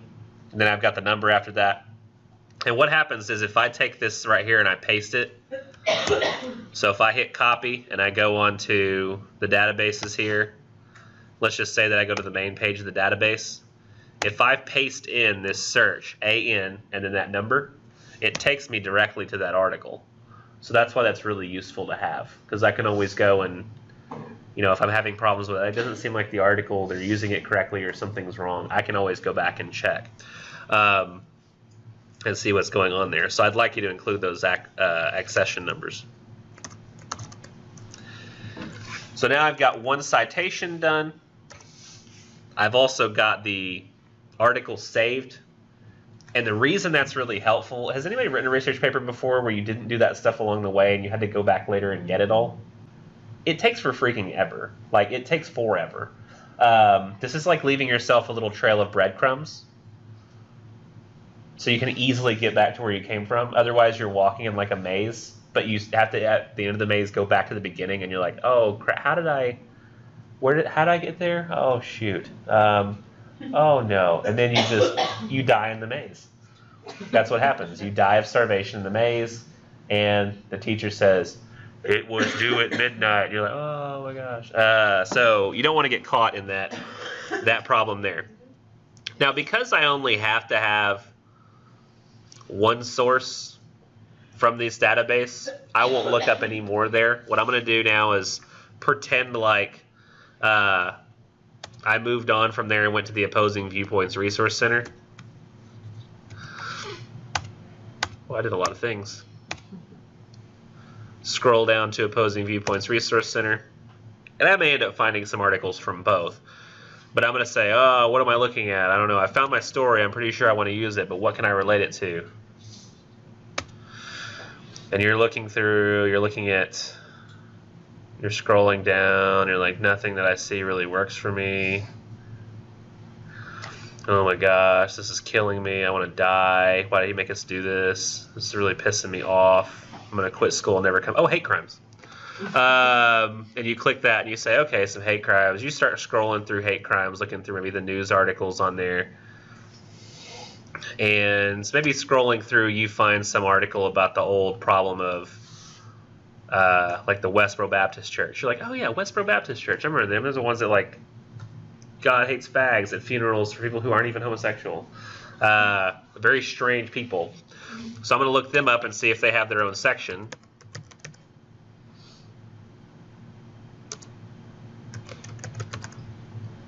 Yeah.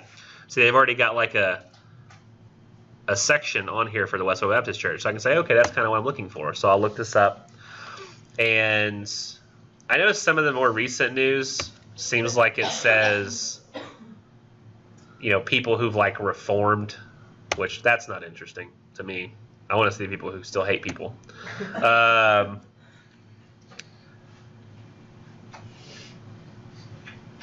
What is that?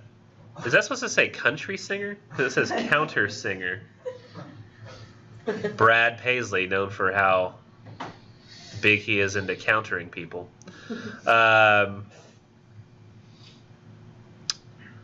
Let's see. Let's go to the end of these documents. Let's say that I find all these articles. Okay, so I'm good here. U.S. church group plans to picket bus victims' funeral. Bus victims? What is that? What is a bus victim? Oh, he was bussed to death. Like, I don't understand. I'm very confused.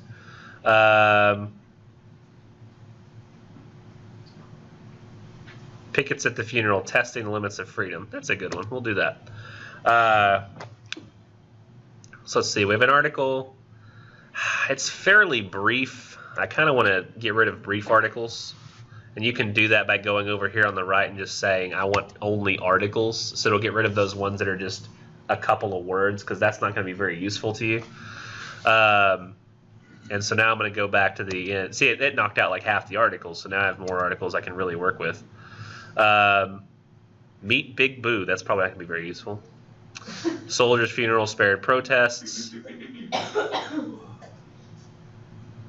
This seems like it's not going back all that far. Oh, wait, I'm not sorting it by date. Good heavens. Sort by date. I was like, why is this all over the place? Sorting by date. Here we go. Pastors brimstone for gays draws some hellfire. Both Christians and homosexuals attack brutal tactics. That's the kind of crap I'm looking for right there. Okay, so let's click this article from the Washington Times. It's like a pretty sizable article, and I think it'll work for me. So my suggestion here is doing the same thing. It looks a little different on this database, but you can do the same stuff for the most part that you can on Academic Search Complete database, which is to still start out by downloading. It'll ask you what you want to download in. I would always say PDF because it opens almost anywhere, even on phones. And then it should open up to the previous folder you were just on, or if you have Google Chrome set to automatically download, you'll just have to go and move the stuff later. So let's, who wrote this article? Oh crap, who wrote this article? Ah, there we go. Oh, there's the citation, I'll just leave that up. McCain.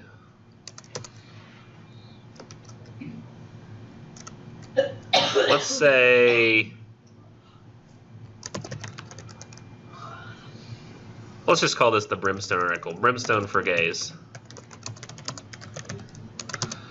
Washington Times from 1999. So now I've saved this one. So I've got that article in place. And what I need to do is the same thing here that I did over there, which is to grab the citation, put it in my works cited file. Now it has to be alphabetical by author's last name, so M comes after G, so I'm good. Paste, merge formatting should make it now in the same format as the other one was. And again, I don't need all this ugly stuff. I just need link.gelgroup.com, and then I know where you are, especially since the database has already been mentioned. And it says access date. This is actually not correct with MLA. The algorithm they're using, I guess, is slightly inferior, and it can't tell when a date's already been used. But if you've already had a date mentioned, a hard date that something was released on, and that's set with that news article, like generally speaking with websites, if you go to a website, it's very often going to change. And so that's why they have you give an access date, because it shows when you went to the website, because it could have changed since then. But even though it's in a database, I could probably still go back to that newspaper article, and it's going to be the same as when it was published. So to me, because you have a newspaper date publication, you don't need the access date for the database. That's just going to clutter. So I would get rid of that, because you don't need it. But what I would do is add in what? The document number. Document numbers are fun. And when I say fun, I mean really boring. And nobody cares about them. And because that's just so easy and small to paste in, y'all can just paste that in like that. Y'all don't need to like type the A in like you do on the other one. It's fine. But now you've got everything that you need for that citation as well. And you'll just go through and you'll do that for maybe one more academic search complete article or just 3 more news articles. And I'm going to do this real quick. I'm not going to read the articles. I'm just going to get citations. Because, and now I'm going to tell you something that I'm doing along the way once we get done, because I just want to get this quickly figured out. I don't expect you to be able to do this quick. Oh, there's no author. Is there an author listed at the top? Gerard Wright. I'm going to go ahead and list the bio. Oh, that's very short. I don't want to use that. Morin Soldiers, Hate Group. Also very short. Why is it still including brief articles? 2 sides protest peacefully. It's a little better. No byline. Dadgum. I want authors. 5 states may ban protests at funerals. No author. Good Lord. Restrict protests at funerals after Kansas church. Okay, that one's got one. So let's do save this. No, not like that. Download. PDF. Scroll down to the bottom. Take this from the citation. Vandenbroek. States restrict protest. USA Today. 2006.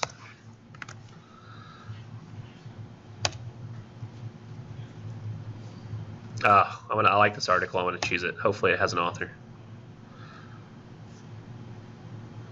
But it's got a byline. It says by Michael. You don't know what you're doing.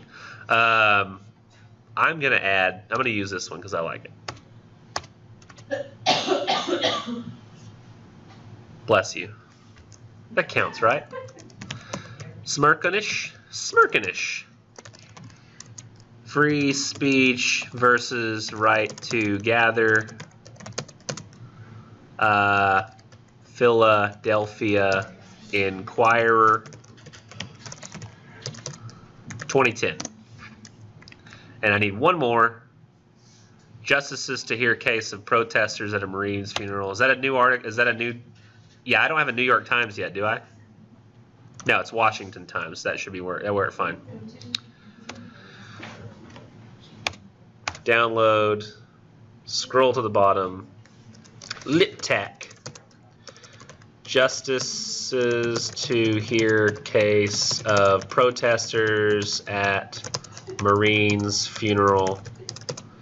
New York Times, 2010. Okay, good. So, what I have now, if I go here and open up a folder, if it will let me.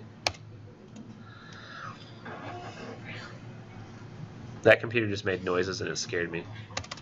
It's still doing it. I think it's trying to kill me. Okay, so what I have here, if you'll notice, I didn't get the citations for any of those articles, did I? Not a big deal, you know why?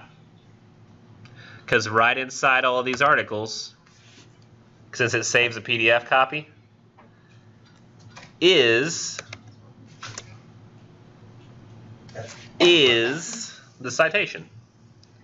So I can just copy it from here. That's not going to work, is it? Not with. I can do it. It's just not going to look as pretty. Copy. Merge formatting.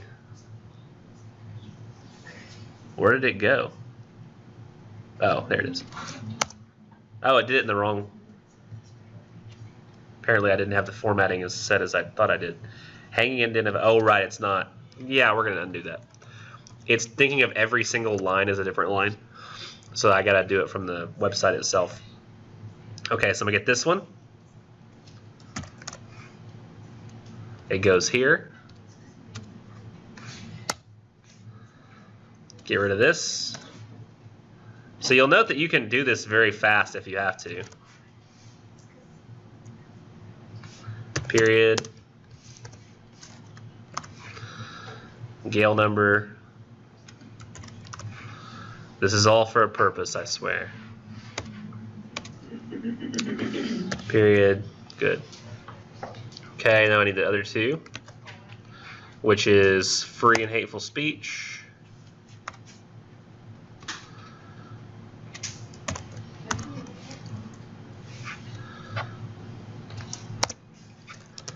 Smirkinish. Michael. Paste. Merge formatting. Get rid of all this crap I don't need. Gale number.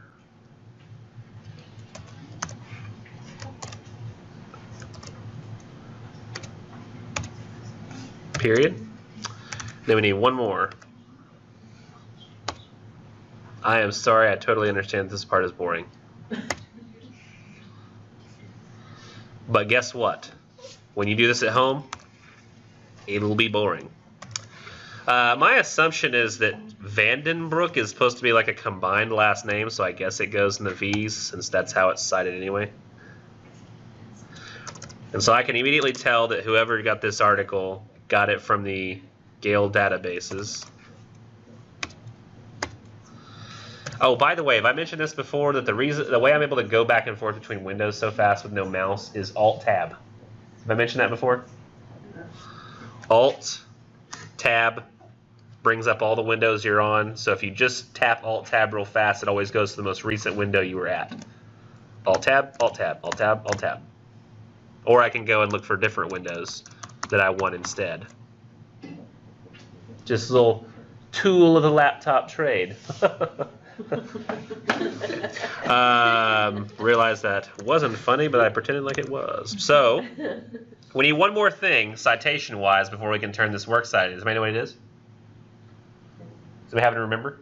Story from the book. Story from the book.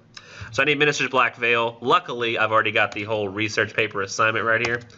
So I can just go take that from him since I don't have to change any pages for Minister's Black Veil because that's quite literally the story. Again, you don't have to put print anymore on there because it's obvious that it's a book source, so they don't need you to do that. So now I have the Hawthorne source, which I can call that the... I mean, I don't want you highlighting this like this, but I can do this like this. I think that this is the literature source, so to me, literature is green. This one right here is the source over the story as well.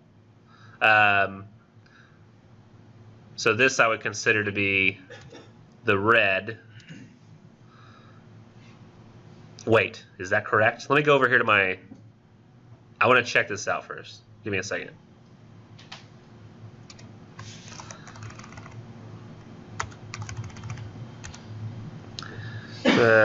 Story and real world issue. Okay, they're the same color. That's fine. Just hoping I had a... And then these will just all be blue, so I can keep track of if I've got all the types of sources that I need. Alright, so I got my story source in red. I got my textbook itself. You know, that really makes me uncomfortable. I'm going to do the textbook is yellow. Why, you may ask? I don't know. It's not bright enough. Yeah, forget it. I don't care. Oh wait, black. That's the textbook. Because that's the main source itself. And this is articles on literature. Which y'all probably don't care about any of this, but I just find it more comforting. So I've got 1 over the story itself, I've got 4 over the event, and I've got the textbook. I can verify that now with my color coding, which you don't have to do, which I think makes it easier. Now I'm ready to cite it, or to submit it. So I can save this. I can put it in this 1302 folder right here, yes. I'm going to save it as this. Let's leave that old works cited there, that's fine. 1302 works cited spring 2017. Now I probably want to have some place where I'm keeping track of my thesis. So I need to come up with my thesis. How am I going to relate these two? I've got Minister's Black Veil, I've got Westboro Baptist Church, and I really need to spend a lot of time coming up with a thesis. And the thesis has to do a few things, okay? And this is what my thesis is going to be, is essentially just the one from the research assignment itself. So I'm going to scroll up and take that. But I'll explain what it does well and why you want it. So I'm just going to have it in my document just to make sure that I don't lose it, because I need to paste that into where? The comment section? Comments box, correct. But my thesis has got to do a few different things, and I've color-coded it for that few things that it has to do. So you don't have to color-code it yourself. This is just what I've done to kind of make it easier on you. If you want to take a picture of this, that wouldn't be a bad idea, I don't think. I probably also have this PowerPoint on Blackboard, and I think I'll actually update it because I've made some significant changes. But we have Hawthorne's portrayal of the hypocritical townsfolk in Minister's Black Veil. It's nearly identical to the protests of the Westboro Baptist Church, and now we're going to hear why, in a sense that both claim a profound level of morality, yet only notice when others around them commit sin, never themselves. So, you need the story and the real-world issue you've chosen. Both have to be mentioned in your thesis. And that is the Minister's Black Veil, Westboro Baptist Church. Okay, I've mentioned them both. That's good. Now I have to relate them. So the red is that point you're trying to prove as to how they relate. Hawthorne's portrayal is nearly identical in a sense that both proclaim a profound love of morality, yet only notice when others around them commit sin, never themselves.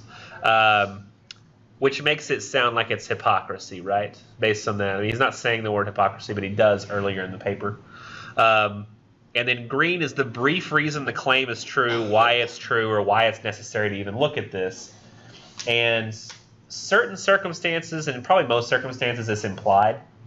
Like if I've got hate crimes against homosexuals here being compared to Minister's Black Veil, does that imply its own importance?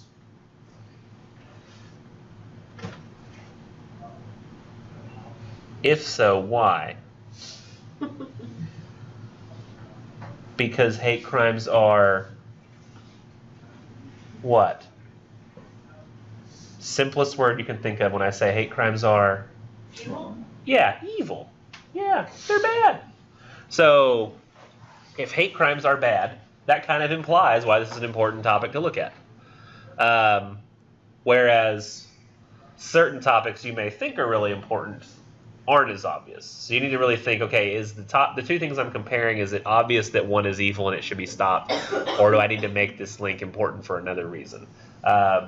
Hopefully you pick something that's pretty emotionally or politically charged, though, so that the reason for looking at it is important enough. Like if for some reason you were to say, Dak Prescott replaced Romo, and I'm like, I do not see how this is really important to the world today and why we should look at this. But then you say something like the socio-political ramifications of, or like the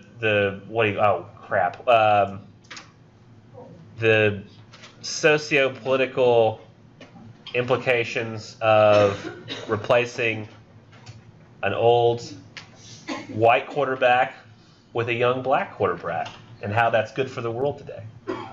I don't think you could make that case at all, but I'm just showing that now I'm making it somewhat more important than just sports stuff.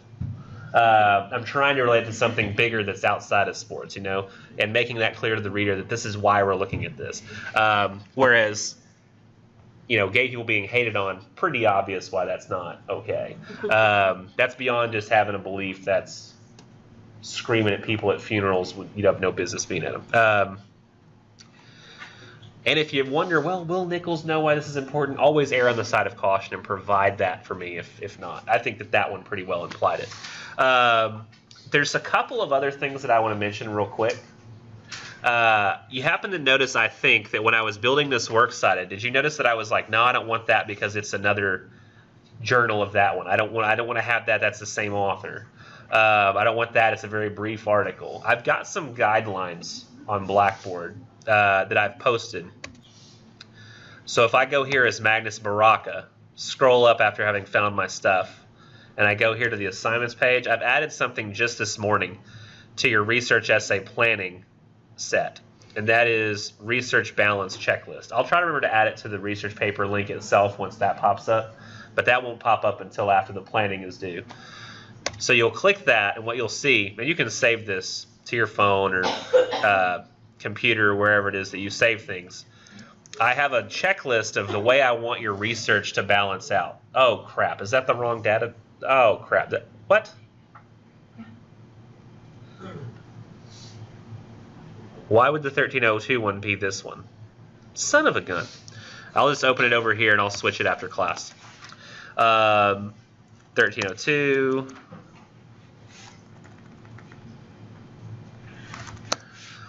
So you'll see this later. But I've got the balance and how I want the research balance to work out. Okay? So I want 6 sources in total, and the literature book has to be the 6th source. I don't want any Spark Notes, Cliff Notes, Schmoop sources. I don't want any Wikipedia.com, Ask.com sources. None of that stuff. I want all 5 articles written by different named authors. That's why I was looking for people who had names. All 5 articles published by different sponsors. So I want it to be different newspapers, different journals, because I want to have a wide spread of information from different sources. I want the articles published in at least 3 separate geographic locations. So I had Washington, New York, and Philadelphia. So those are 3 separate geographic locations. I wanted to have little or no bias, which I haven't been able to verify yet. Let's assume that those articles had very little or no bias. The 1 to 2 story-related articles are from the academic journals only. That did. It's from Studies in Short Fiction. That's verified by Academic Search Complete Database. My 3 to 4 issue-related articles are not brief articles, because remember, I ruled out brief articles. I said I only wanted regular articles. No articles are written about the comparison you're making. That's one of the reasons, bless you. Violent sneezing.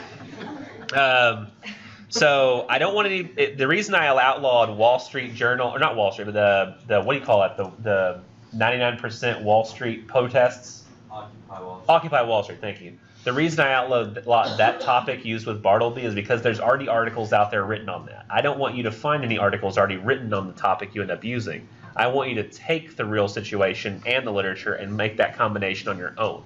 So you should never find an article about what you're planning on doing. You're supposed to come up with that on your own. You're making that connection from nothing. So you'd be the first person to ever write about this, if you think about that.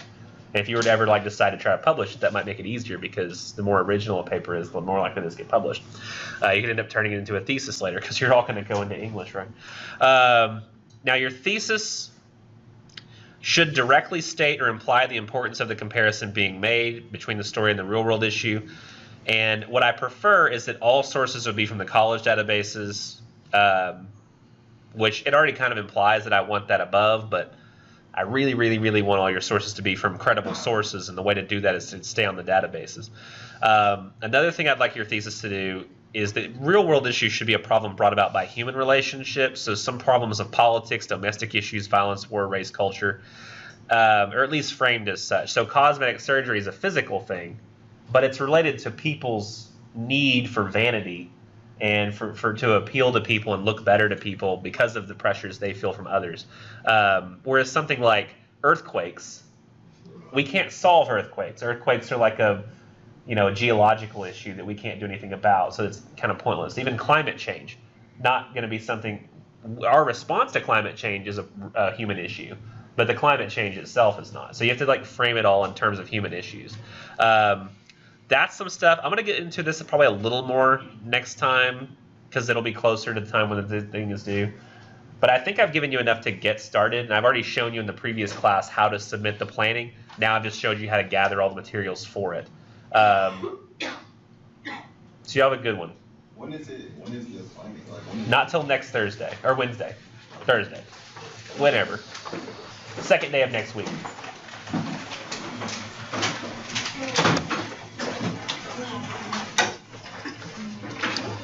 I'll keep recording and talking to the computer, actually. I wasn't here Monday. Okay, so the whole class is already left, but what I'm going to do is I wanted to go ahead and add in real quick, just in case people missed it the first time, how to submit once you've got the works cited and you've got the thesis ready to go. So I'm going to click, and you notice he's already done it, but I'm going to hit click Start New. For you, it'll just show up like this. Then I'm going to browse computer. I'm going to go to Documents. I'm going to go to where we just saved it, 1302 2017 Spring. I just saved this, so it should be ready to go. Now yours won't be color coded, or shouldn't be color coded, but I won't penalize you if it is color coded. And just remember, right here you need to submit the thesis sentence as well, and that also does not have to be color coded, nor does it have to say the word thesis in front. So I'm going to paste that in. So as long as you get the thesis paste in and you've got the works cited attached and you hit submit, then you'll be good to go. So I can see that it's here, it worked, and it's still just waiting to be graded. It says reports in progress. Your safe assign report for the planning is going to look horrible because it's just citations and people have used those before. So it's going to say you plagiarized it, but you didn't plagiarize. Don't worry. Unless you actually plagiarized, in which case, don't do that. But as you can see, I've got the works cited here. I've got the thesis over here. It's exactly what I want, and you're good to go. If you need to remember how to find this again, this is kind of meta because we're already on YouTube if you're watching this, but you can go to lesson videos for spring 2017. You can see here we have the YouTube playlist that's got all the class lessons on it that pop up. So that's already going to be there pretty soon. I'll have that over the weekend. I'll get this video posted. So you actually may be seeing this after I've already posted. In fact, you would have to. And I'm still talking. So I'm just going to stop now. You'll have a wonderful day. Bye.